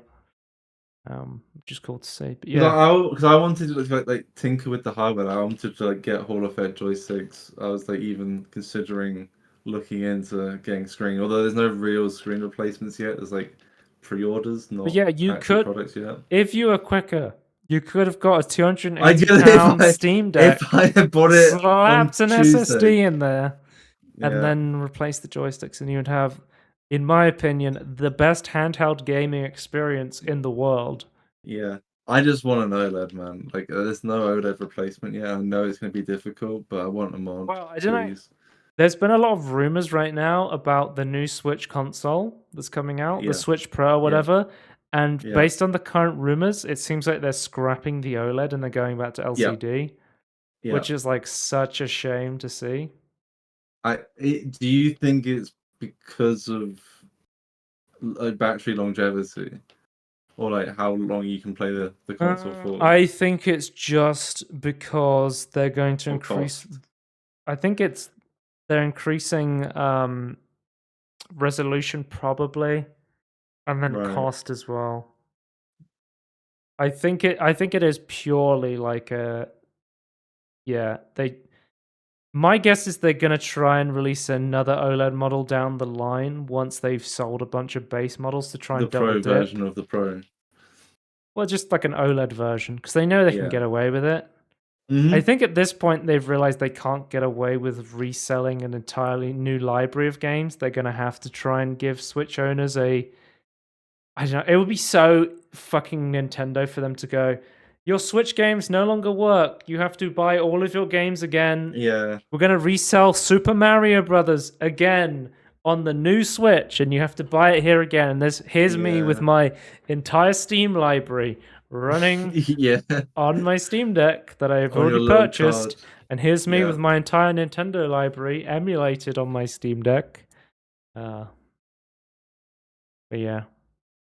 I think this is a no-brainer. If you're going to buy a Steam Yep. Deck, just buy the 100%. refurbished models. And as we know from other pieces of tech that offer refurbished units, such as I think you can get refurbished Oculus Quests, stuff like that. The refurbished units are almost always in less supply than the non-refurbished ones because there's a Yes. limited supply Yeah. of them. So if you Yeah. do want to get a refurbished model, I would highly recommend you get it sooner than later if you're interested in getting it. I would assume there's always gonna be like this like cycle, like there'll be like a continuous stream, but as you said, there's always gonna be less stock. So like, because people have to send them back as damage and then it has to be refurbished. So yeah. As someone who wants to tinker and like potentially damage it anyway, like getting the cheaper one makes so much more sense. As someone who has owned a Steam Deck for how long have I owned it for now? Maybe about you got Christmas, right? 7 months, I think it is, something like that. What was I think I got it in January. You got in January. 7-8 months, something like that. Yeah. Okay, yeah. I would highly recommend it. I love the thing. I'm constantly using it. It's fun. It's one of those things where it's like you never need it until you do, sort of thing. Where it's like whenever I'm out and about and I'm like I have to sit in a waiting room for like 15 minutes, I'm like, oh, I'm just going to load up a game. I have to wait for a bus for 20 minutes. I have a Steam Deck. Take all the time you want. As somebody who is motion sick, I don't play it in a car, but I would love to be able to if I didn't have intense motion sickness when I try and play games inside moving vehicles. You can look at phone screens and like navigate the internet in a car though, right?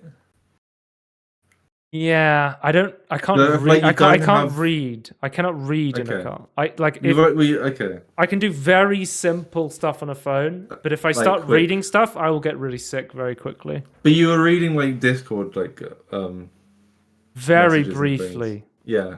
I think for some people they can't even do that though. But Uh, yeah, I was gonna say like for me it's like as someone who doesn't own a Steam Deck but like experience or second-hand experience like every now and again like when you bring it over or like you have it and I'm just looking at it, it's like I'm just looking at oh I could play this game on my PC but it'd be really cool to play this on a Steam Deck. I don't know what it yeah. is. It just like makes more different games more appealing. I don't know. I don't know why though. Well, there's certain games I have only ever played on Steam Deck. Yeah. So I have only ever played Cat Quest, uh, Plate Up, a Right. bunch of party games actually, Octodad, and Super Mario Galaxy. I've only ever played them on Steam. Well, that's not true. I played Super Mario Galaxy on the Wii, but I've played those games exclusively on my Steam Deck, pretty much. Yeah. Okay. Yeah, it is one of those things where you have a bunch of games. You're like, oh, this would be fun to load up time to time, but when you're on your computer, you might as well load up one of those big AAA games you got, Yeah. right? Yeah. But it's Exactly. Yeah. like, oh, I'm sitting in a Or like you want to waiting. I'm sitting multitask. in a Yeah. waiting room for 15 minutes. I'm just going to load up Cat Quest for 15 minutes and play that. Yeah. And I've been playing Cat Quest because of that. It's a game that I've never would have played otherwise, probably. I just feel like the Steam Deck's too successful because I can't. I think it'd be slightly less successful, so I could buy one. That's cheap. Yeah, I think the 64 gigabyte was in stock, but I think It was when you I wait. last looked the other day. It was still in stock. Yeah, because you wanted to get the base model and just slap an SSD in there. Yeah, as soon as like I want to, I don't have. I have dual boot Linux machines, Yeah, but it's like my own my first. It only has Linux on machine. yeah, Um, So yeah, there's like I want to play a hard like I want to see how difficult it is to hardware tinker because I've not really done that before other than like build a PC, but I don't really consider that as tinkering. So Hmm. and yeah, I just be curious now how that would how to go. It'd be an interesting project that I could do like both fixing or getting games working time like Linux, solving Linux problems and getting used to that ecosystem. I think it'd be really cool. Yeah. Awesome. Next up, we have Steam news, Tony. Counter Strike, a level playing field, the future of esports scene. So, with the release of Source 2, it seems like Valve is taking a more hands on approach with CSGO esports. Oh, actually, I should mention this quick before I forget. I don't know if you saw recently, Twitch has outright banned CSGO gambling and Oh, sponsors on they Twitch. actually went. They finally went. Yeah. Yeah, it wasn't okay. Okay. I think that's good, right? I thought what happened was that their previous things started to like force people to like have those revenue streams dry up anyway. So like they were kind of leaving the platform anyway. So then like well then it looked like once that money was no longer significant, they then fully banned it. Yeah. So I'm still a bit. But I'm being a bit cynical there, but it did seem a little bit convenient for them. but so tournament organizers will no longer have unique business relationships or other conflicts of interest with the teams that participate in their events. So you can't Makes like sense. have conflicts of interest where someone organizing the event also owns like half a team, where you Yep. have like that big conflict of interest there. Invitations to all tournaments will use our ranking system, details here, or otherwise will be determined by open qualifiers. Um, So if you're good enough to win a CS:GO major, you can qualify for a CS:GO major, which is like fucking awesome to see because Yeah. what was Yeah. happening a Love that. lot was it was like an invite only thing where it was like, well, we own part of this team, we own part of this team, and we have a good relationship with this team. Let's just invite these teams, but these guys are really good, but we don't really know them. We're not going to invite them, sort of thing. Yeah. And it was sort of like a, an old money sort of club. Um, any compensation for participating teams, prize pool, otherwise, will be made public and will be driven by objective criteria that can be inspected by the community. So, I believe this is to do with the Blast League, which has like a duopoly right now on CS:GO tournaments with the ESL, Right. where they had like teams with permanent invites, and basically these teams with permanent invites, it made it impossible for new teams to play in them. And basically, the idea is Valve wants to change this, so it's like They want to have. What's the thing it in football? It's like they've like going relegation like yeah, and relegation. promotion. So it's sort of So kind of idea like that. the way that it works in American football is you have a franchise league where people, Yeah, or like an Overwatch league or a League of yeah. Legends franchise, They're always LCS in. or whatever. You basically you buy a spot and then you're always in, and there's nowhere to get kicked out, which is better for teams because you don't lose your investment if you start losing a bunch, right? Yeah, but it But makes the competition for worse to competition, watch. you would Yeah, always want the best team to be winning and the opportunity you for want an newer players to incentive come for in. them to do well. How it works in English football leagues is you have promotion leagues. So at the end of every season, the worst team goes down to the league below, and the best team gets promoted to the league above, which is Yeah, personally how I prefer it. Like, yeah. A lot of people prefer that, and and it's especially cool in when you get to Europe. like track over the years, like you support one team and they slowly like make it up all the way to like the Premier League and stuff like that. That's always cool Yeah. to see. Is it Um, as someone's not really a sports fan, that to me is at least like a cool part of it. It's like it's not, yeah, yeah. It's like some sort of progression to it. Like there's a chance you can make it to the top. you always have like these lower leagues where it's like it's like League One, League Two, the Coca-Cola League. And it's like because they always have a sponsor sponsoring that. The last I Yeah. checked, it was a Coca-Cola League. I think it's called the Budweiser League at the moment or something like So they that. sponsor the entire league. Yeah. So they have Okay. like that they pay a bunch of money and then Yeah. it helps. It basically funds a bunch of like low-level teams to keep playing. Yeah. Well, it allows like new people. I think it's really important to because it really does give like a way for new players to get in. Like you don't have to like train for free and like try and get noticed by. It's like now just like it's just like a continuous scale, whereas like the franchise leagues, it's just like you need huge amounts of money and scholarships and things, right? So But so they said since tournaments organizers are resisting long-term commitments, these requirements will take effect in 2025. This should smooth out some of the rough edges in the transition. So they have a couple of years to get this sorted out.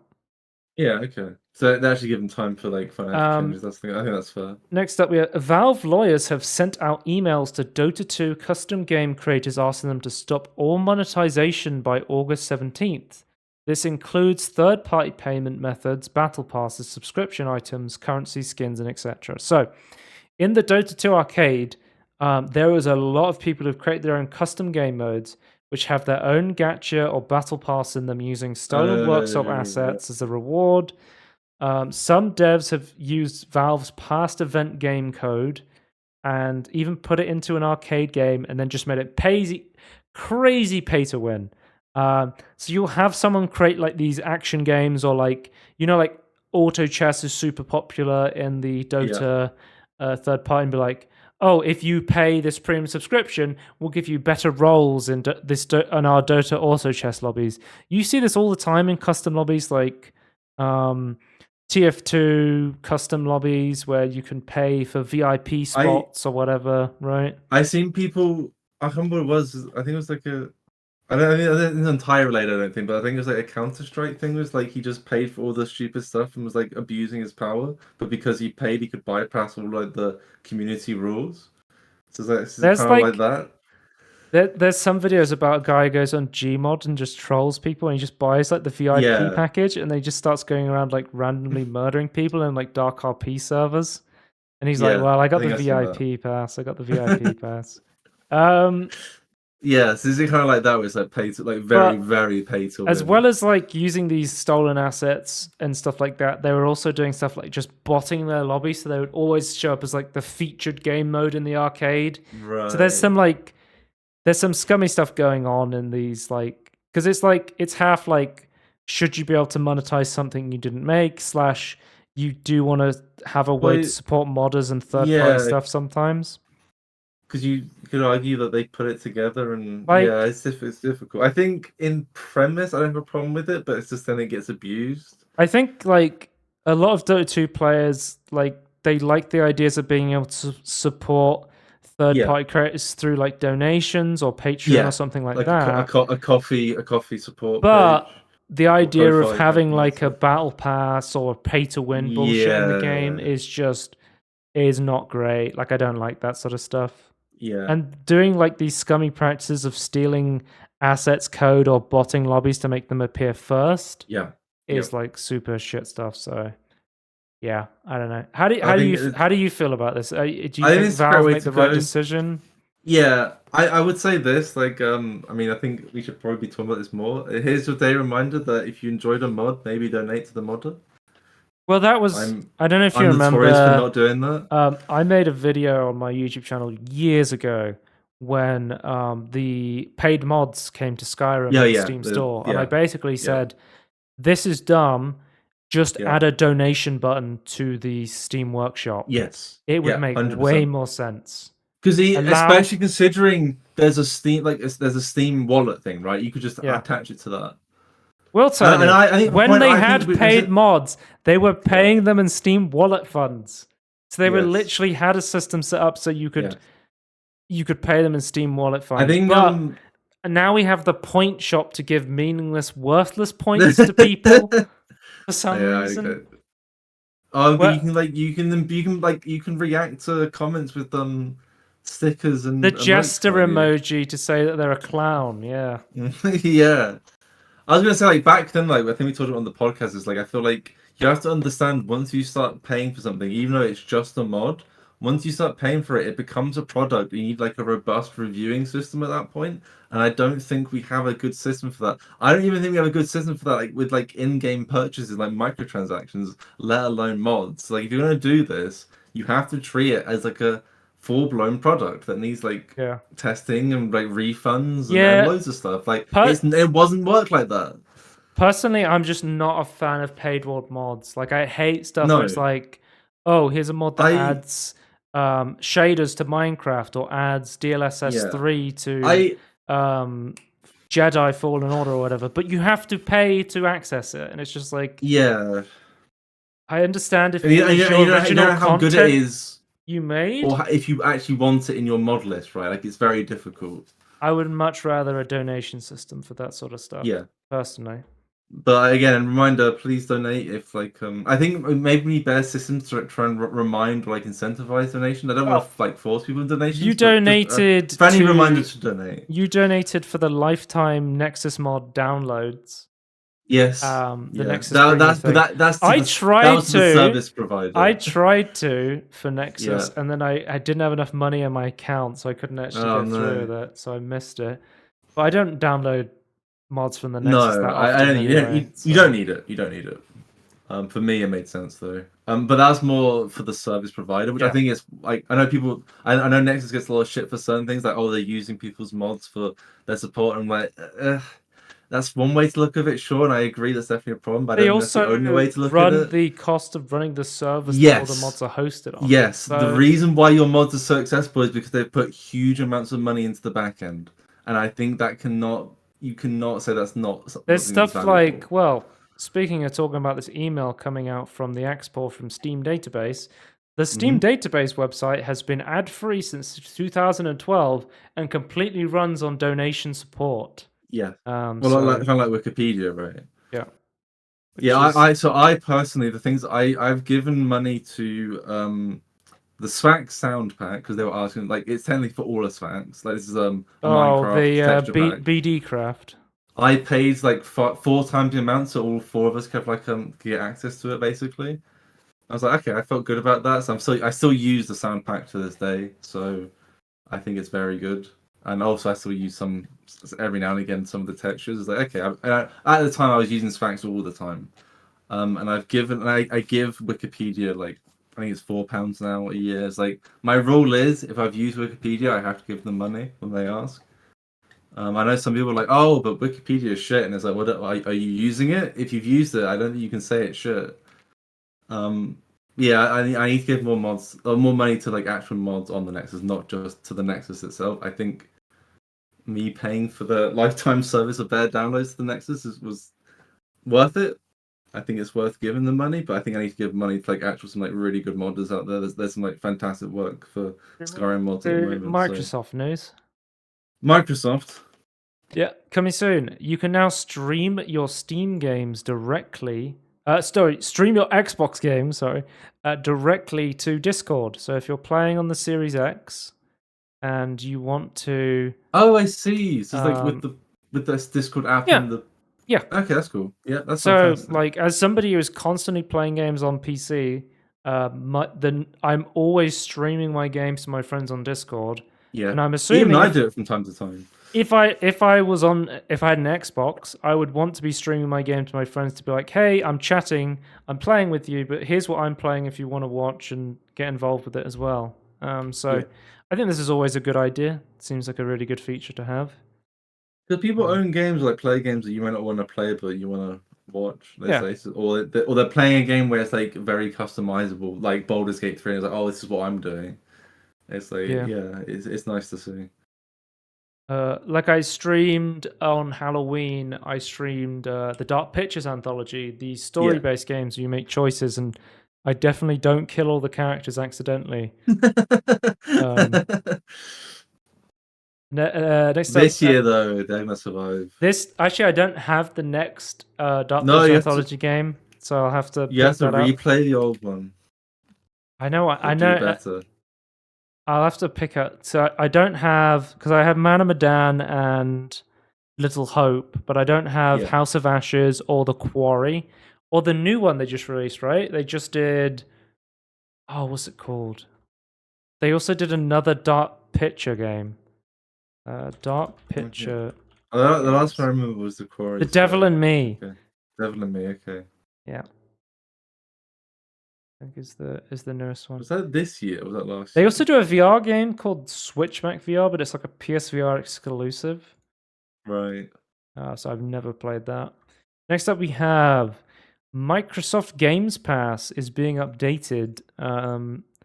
The 1 month trial for £1 is now being changed to 2 weeks free trial for £1. So it seems like they're Right. finally cutting back on one of the best free trial deals in gaming right now, in my opinion. Yeah. I think Games Pass is such a good value for the £1 for a month, and it seems like it was too good of a deal. They've had I'm to. concerned that this is the start of a trend. I know it's just like fine, like it's still acceptable, right? Okay, I'm just Tony. concerned for the future. My number one conspiracy theory about this is we Yeah. are so close to Starfield's launch. And I could Mhm. see them go. Me personally, I've been offered a bunch of friends be like, I've got a month free of Games Pass. And I'm like, if I was going to use a month free of Games Pass, I would Yep. use it when Starfield came out, because then I would be able Yep. to try the game. It's a massive game. I'd be able to play it over a Yep. month and wouldn't Yep. have to invest a bunch of money into it, right? But I'm concerned that Cypher might be the straw that breaks the camel's back for all of this. Yeah. I'm just really concerned that like this is such a good deal, and it's like this is my problem with these services and not only games is that they can alter the deal at any time. Pray And I like I'm don't always alter it concerned with further. that. Yeah, if it's a game you want to play once and never again, fine. Like if you do it like how I do Spotify, I don't really buy single like albums and things. But like if I were, I would use Spotify to find new stuff and go, oh, that's good. I'll then buy it. That's fine. But if you're using it as your library, I'm very concerned. It's It's like still with good. it Like was I like don't with want to say me it's not so good, but when I had Xbox. Not sorry, I had Humble Choice. yeah, I had access to the Humble Trove, which just gives you access to a bunch of games that Humble publishes. I was like, oh, I'll just play Signalis once, and I tried that game out because of that. And then I was like, yeah, that was pretty good. And then I yeah. lost it, and I was like, yeah, that was fine. I didn't really feel like playing anything else on the service, Yeah, but but I feel it's almost an incentive to only have those sort of games on there because why would you want a massively playable game? I don't know. It's okay. uh, I said I've been playing I have Chivalry. issues. I have concerns. I said I've been playing Chivalry 2 recently. I own Yeah, Chivalry 2 on Steam. I've been right. playing with my friend, and he's played it for like a year or a couple of years now, and he's addicted to the game, and he's constantly playing it. and he owns it on Games Pass, and Oh no! he still doesn't own the game. He's playing it through No! Games Pass. Oh no! And I'm saying to him, I'm like, the humble Just buy choice it. for this month has Chivalry 2 on it. You could just get it on Steam. I don't know if you Yeah. carry your progress over from the Games Pass version to the Steam version, but you can No, cross-play but between Games Pass and Steam. yes. It was really annoying and finicky to do when I tried it earlier when I was playing Chivalry, but recently I've been playing with my Games Pass friend, and it's a lot easier now through the Steam and the Xbox version. So I would assume you would just like link and like sign in with like I don't know, maybe it's a way you can sign in with a different thing. I don't know if you could transfer or not, but yeah. That's the thing though. He kind of has like he's locked in. He's been playing the Game Pass for so long. If he had gone, if you only put like say 6 months in the Game Pass and then bought it, he could then go, oh, I might as well start again. But now it's like, oh, I've put so many hours into it, I will stick with the Games Pass version. Yeah, it was like World War Z Aftermath. I had the base game of World War Z on Epic, and I spent loads of time playing it, leveling up my guns. Then World War Z Aftermath released on Steam. I wanted to get it on Steam, but then I wouldn't have my progress from the Epic version. Yeah. And I was like, but I kind of don't want to buy it on Epic, so I'm kind of just stuck. Yeah, that's stuff where I think Baldur's Gate 3 potentially you can carry over your saves from if you sign up to because the game has a launcher, right, where you can decide between DirectX 11 or Vulkan. I think you can just export. I think you can carry over like your last 5 saves to any platform you want, pretty much. I believe. Okay, that's cool. Which is cool to see. Yeah. Yeah, Games Pass. I would immediately sub if it was on Steam. HoloLens 3 is potentially being patented right now. Microsoft. So this is a very confusing situation. Microsoft shut down their HoloLens commercial division amid massive layoffs. We talked about it like earlier this year, right? It's just a military like project, right, at the moment. So they had to keep making them to appease a military contract they made. Yeah. But we also talked about how apparently it was making soldiers using them very sick. Like all the soldiers they were giving these to were being incredibly sick.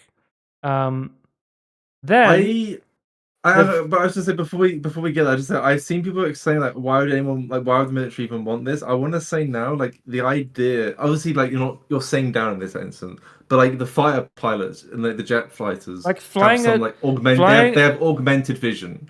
So the idea is that, but for foot soldiers or mechanized infantry, or something that's quite popular.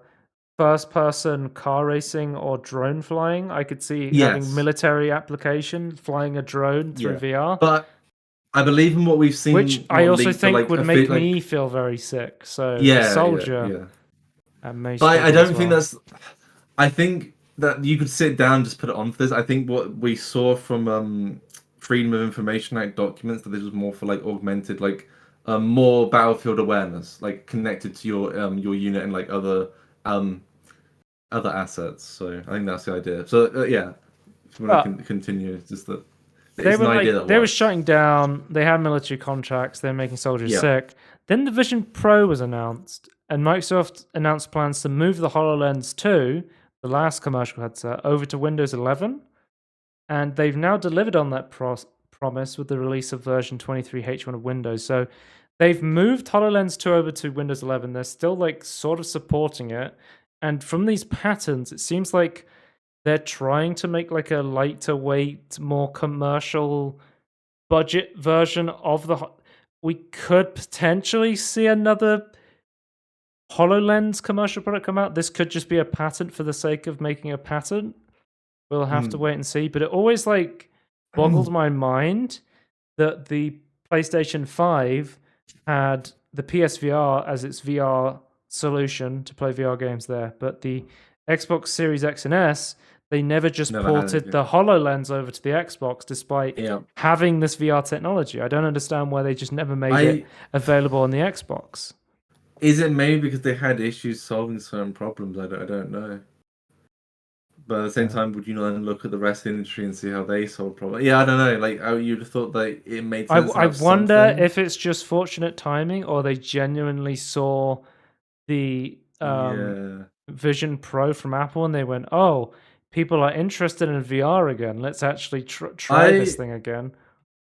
I have a funny feeling it's been more PSVR 2 stuff than Apple, to be honest with you. I feel like theirs is like completely different. I don't know. I guess it is theirs is more of a Well, Apple HoloLens is a much product as a more of HoloLens. a non-commercial, like business product for the most Yeah. part. So it would be very much more closer to a Vision Pro in terms of what it's going to be used for. Yeah, I guess. I don't know. I'm still very dubious about that. So, Next up, we have Blunders. Overwatch 2 has released on Steam on August 10th. We didn't talk about its how's that a releases because I was blunder? saving it for Blund. Well, it is overwhelmingly negative reviewed. I don't know if you Oh know no. this, too, but with 104,695,000 reviews, Overwatch 2 is currently the worst rated game in the entirety of Steam. What did they do something, or is this? I think this is people are just pissed off with them Right, canning PvE and then releasing right. a single player mission or a single Oh, PvE I mission keep forgetting how that bad the pricing of which that is. is Yeah, like it costs £15 and it's just their normal in-game single player content that they previously released for free, but this time they're charging for it. oh, it's a And horrid shame. Oh, Club the 250. Here we the go. top comment or the top review here is the people who make Overwatch porn work harder than the people who make Overwatch. It's true. Yeah. Yeah, it's true. I can't deny that. One of the top reviews Tony has not recommended, and the only thing they've posted is a link to the Team Fortress 2 Steam page. Right.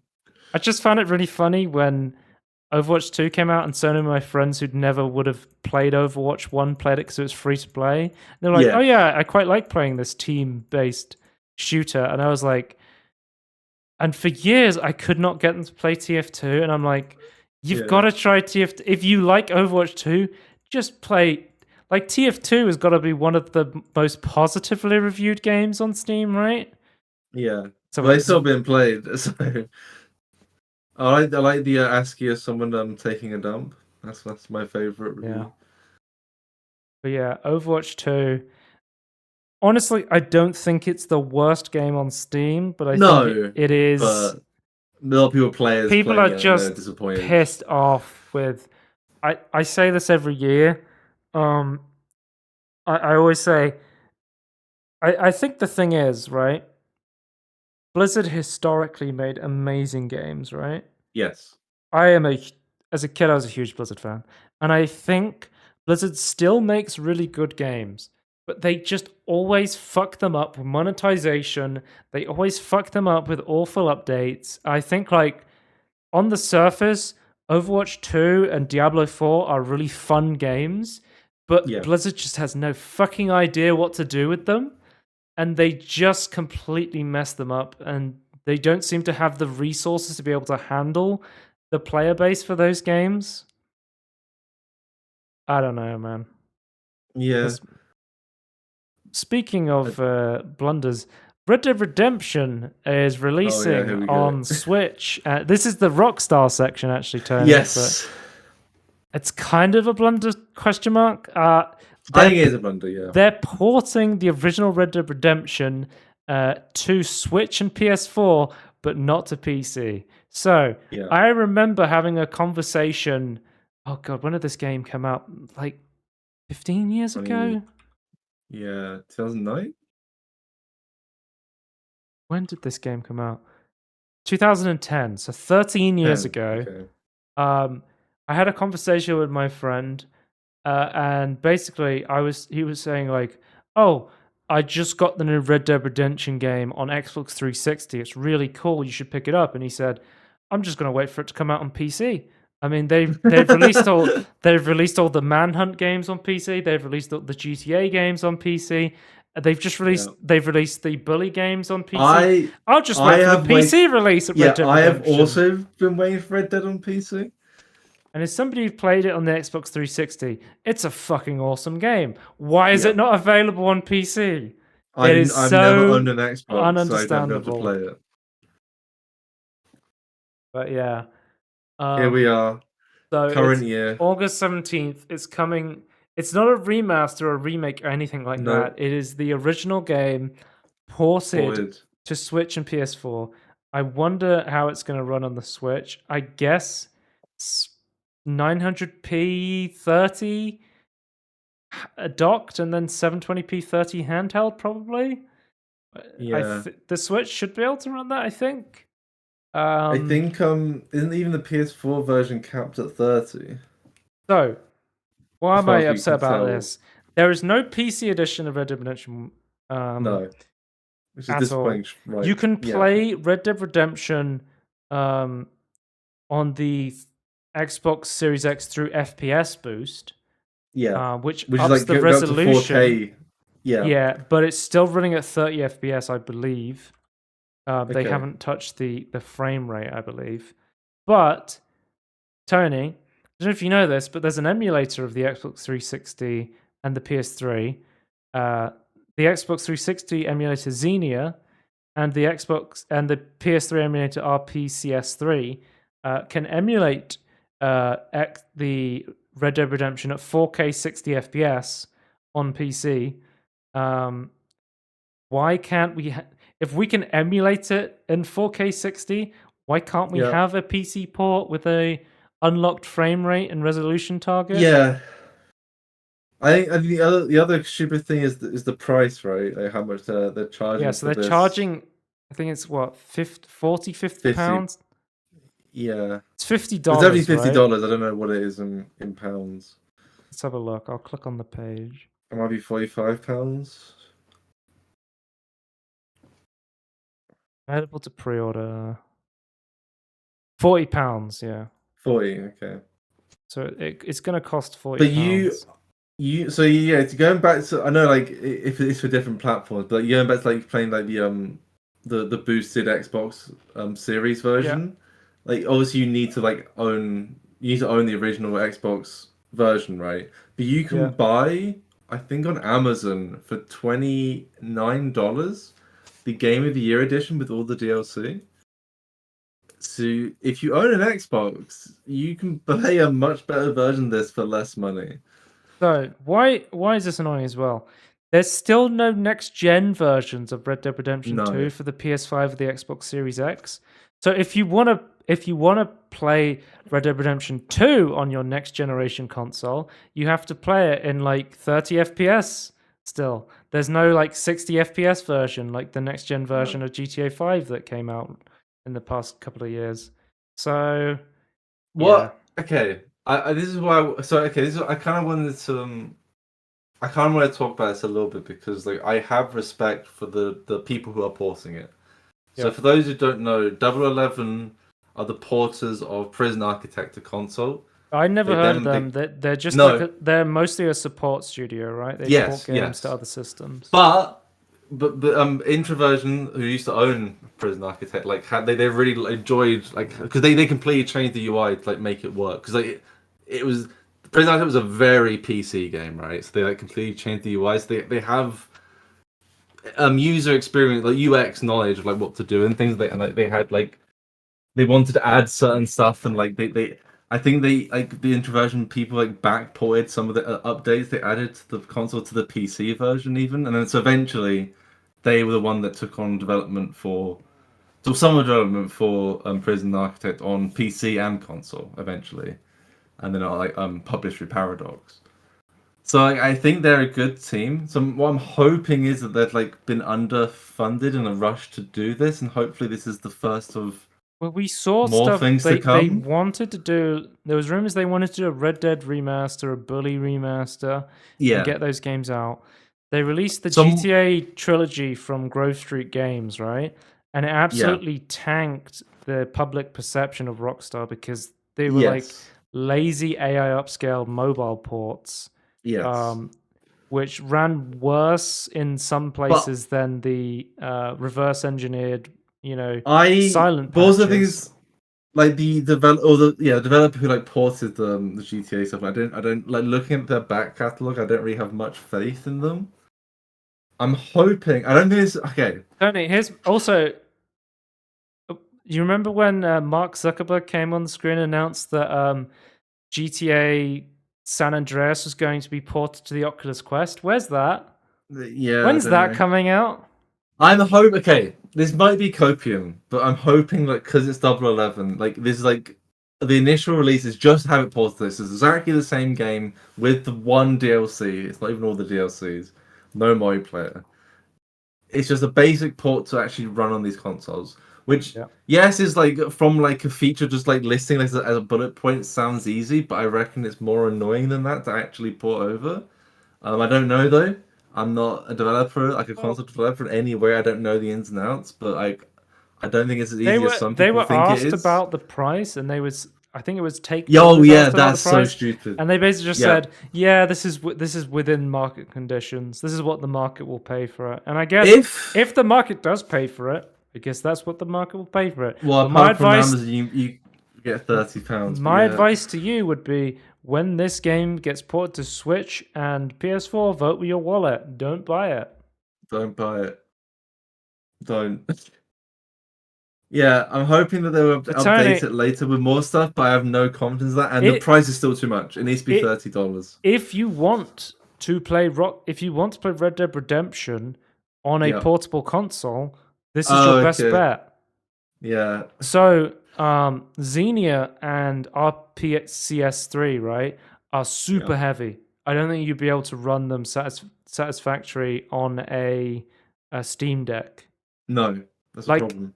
but with RPCS3, the minimum recommended spec is like a GTX 970 for the GPU. Well, Like, hmm. so I feel like like having it's like it's not possible to play. So I could no. understand a lot of people going, well, I kind of want to get this on the Switch so I have a portable version of Red Dead. It's an amazing game, but I would say just hold off if you can. Here's another copium take I might have, or potentially copium. I'm hoping that maybe like if Double Eleven keeps going with this, because it's definitely easier to port from one console to another, because like it's fixed hardware, right? Yeah. Maybe they're trying to get more like with more time and more expertise or more experience. They could maybe eventually get a PC port of the game, like just a straight port, so that's 30 FPS, which is still better than not having a PC port, right? I Yeah, don't know. I'd be We'll interested have to to see in the see future. if any of Don't these buy it. versions have an uncapped frame rate. Do not buy it. It's too much money. It should Because be $30 in at most. in the emulated version, if you uncap the frame rate, the game runs fine. Yeah. So It's just like artificial limitations, yeah. it's possible. And then But again, I'm hoping there'll be future updates when Double Eleven. Double Eleven normally updates their ports. Like they normally take ownership. Whether they're allowed to do that underneath 2K, I don't know. But if I um, trust them, if they do have that freedom, so that they this will is do that. like a crazy move. Uh, the team behind the biggest Rockstar roleplay and creator communities, 5N and Red M, are now officially part of Rockstar Games. So GTA RP is like massive on Twitch.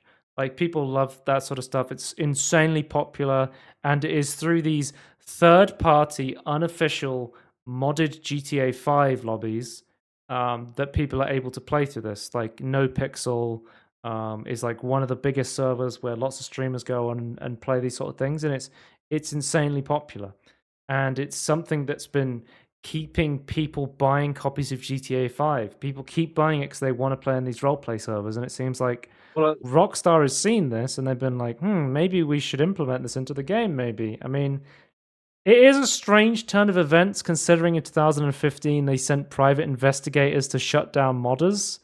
yeah. But they also have modders fix the .json problem of like making the launching so bad. So they do Yeah. appreciate community stuff Like sometimes. they literally sent private investigators to try and shut down the development of the 5M mod, which they have basically intimidation. Which they have now hired onto their team 8 years later. So yeah, it's kind of crazy. Yeah, maybe things are changing with modders, but I don't know. 2K just seems awful to me. So my guess with this is, I'm assuming they want GTA RP to be an official part of GTA 6. They understand how insanely popular it is, and they want to basically own it in their own ecosystem. They're able to add shark cards to it and get people to spend money in microtransactions for GTA RP. Is my guess. Yeah. Oh god. I hope not. But yeah. That's probably what's gonna happen. Yeah. I just feel like GTA Online in general is just full of scumbag capture stuff. Yeah, I mean, I personally really like GTA Online. Yeah. And I just think can't. the concept is fantastic. I ignore the shark card stuff. It's actually quite easy to make money in GTA Online through stuff like doing the heist system. The Cayo Perico heist is very easy to earn like $2 million very quickly, which is quite a lot of money in the grand scheme of GTA Online. Yeah, but I just thought this, even like if you're trying to do that, you can't ignore like them removing vehicles that you could always get normally, and now you have to pay for. Yeah, that sort of shit is so like you can't get away from it, and they have full control over this ecosystem. And it's like they have. I just don't have any interest of like, even if I like the content and want to play myself, I have no interest in investing in time where I just get fucked later. Yep. Let's move on to And business. the thing is like voting with wallet. I think voting with stats as well. It's like don't play and not a stat that they can go look how good it is. Let's move on to business news quickly, and then we'll end the podcast. Embracer Group is starting to close studios after losing out to deal worth billions. Apparently, there was a few months back, there was a deal worth $2 billion that fell through, and as a result of that, they've had to shut down a bunch of studios. No, that's not good. So, there is like Cabal, a global recession, I suppose. Was one of the studios that's been shut down. So, this was a team creating a RPG, I believe, or something like that. Jonas Weaver, the creative director, he was behind such games such as the Expedition series, who made games such as Expedition Rome. They did a couple of other games, Expedition Viking, which I apparently own this game. I don't remember buying this. Expedition. There was another one. I think it was a trilogy. You also own this game, I think. We must have got this in a bundle of something. Yeah, it must be some sort of bundle. But I think these are like turn-based RPG sort of games. Sort of similar to that Baldur's Gate game, maybe. Yeah, very similar. But it seems like they were working on another like one of these games, and basically, from the letter that Jonas Weaver sent out, it seems like he's trying to work on a solution with THQ Nordic in order to keep pursuing their games, and they said that THQ Nordic has been very supportive through this time. Okay. There's some hope that this might not be, because they basically said the decision was not related to the work we've been doing, but from a purely financial standpoint. So basically the team still wants to work on the game. THQ Nordic still likes the game, but from a financial standpoint, it doesn't make sense to keep. They have other games they think could have a wider audience. Yeah. So hopefully, like either they go independent or they can find another publisher to help them finish making the game. Maybe they can buy themselves out and like become independent again. And let's end with a Peter Molydeux tweet. Imagine a space game with 0 planets. I thought this was really funny because that would literally be a space game because there would just be space. Oh, okay. I was just thinking though, like I'm in a Warhammer thought maybe it's like there's no planets, but it's like chunks of planet like through like warped space or something. Oh, okay. So it would be the most space game. It would be full of space. Yeah, let's try and think about it like that. But yeah. You can check us out, youtube.com at Everything In Between Podcast if you want to watch the VODs, twitch.tv/Gone if you want to watch us live, shows.acast.com/everything-in-between-podcast. There will be links on the episode to the Spotify and Apple podcast versions if you're an audio listener, and Scorn2000 on Twitter if you want to follow me there for some reason, and we will see you next time. Goodbye. Bye.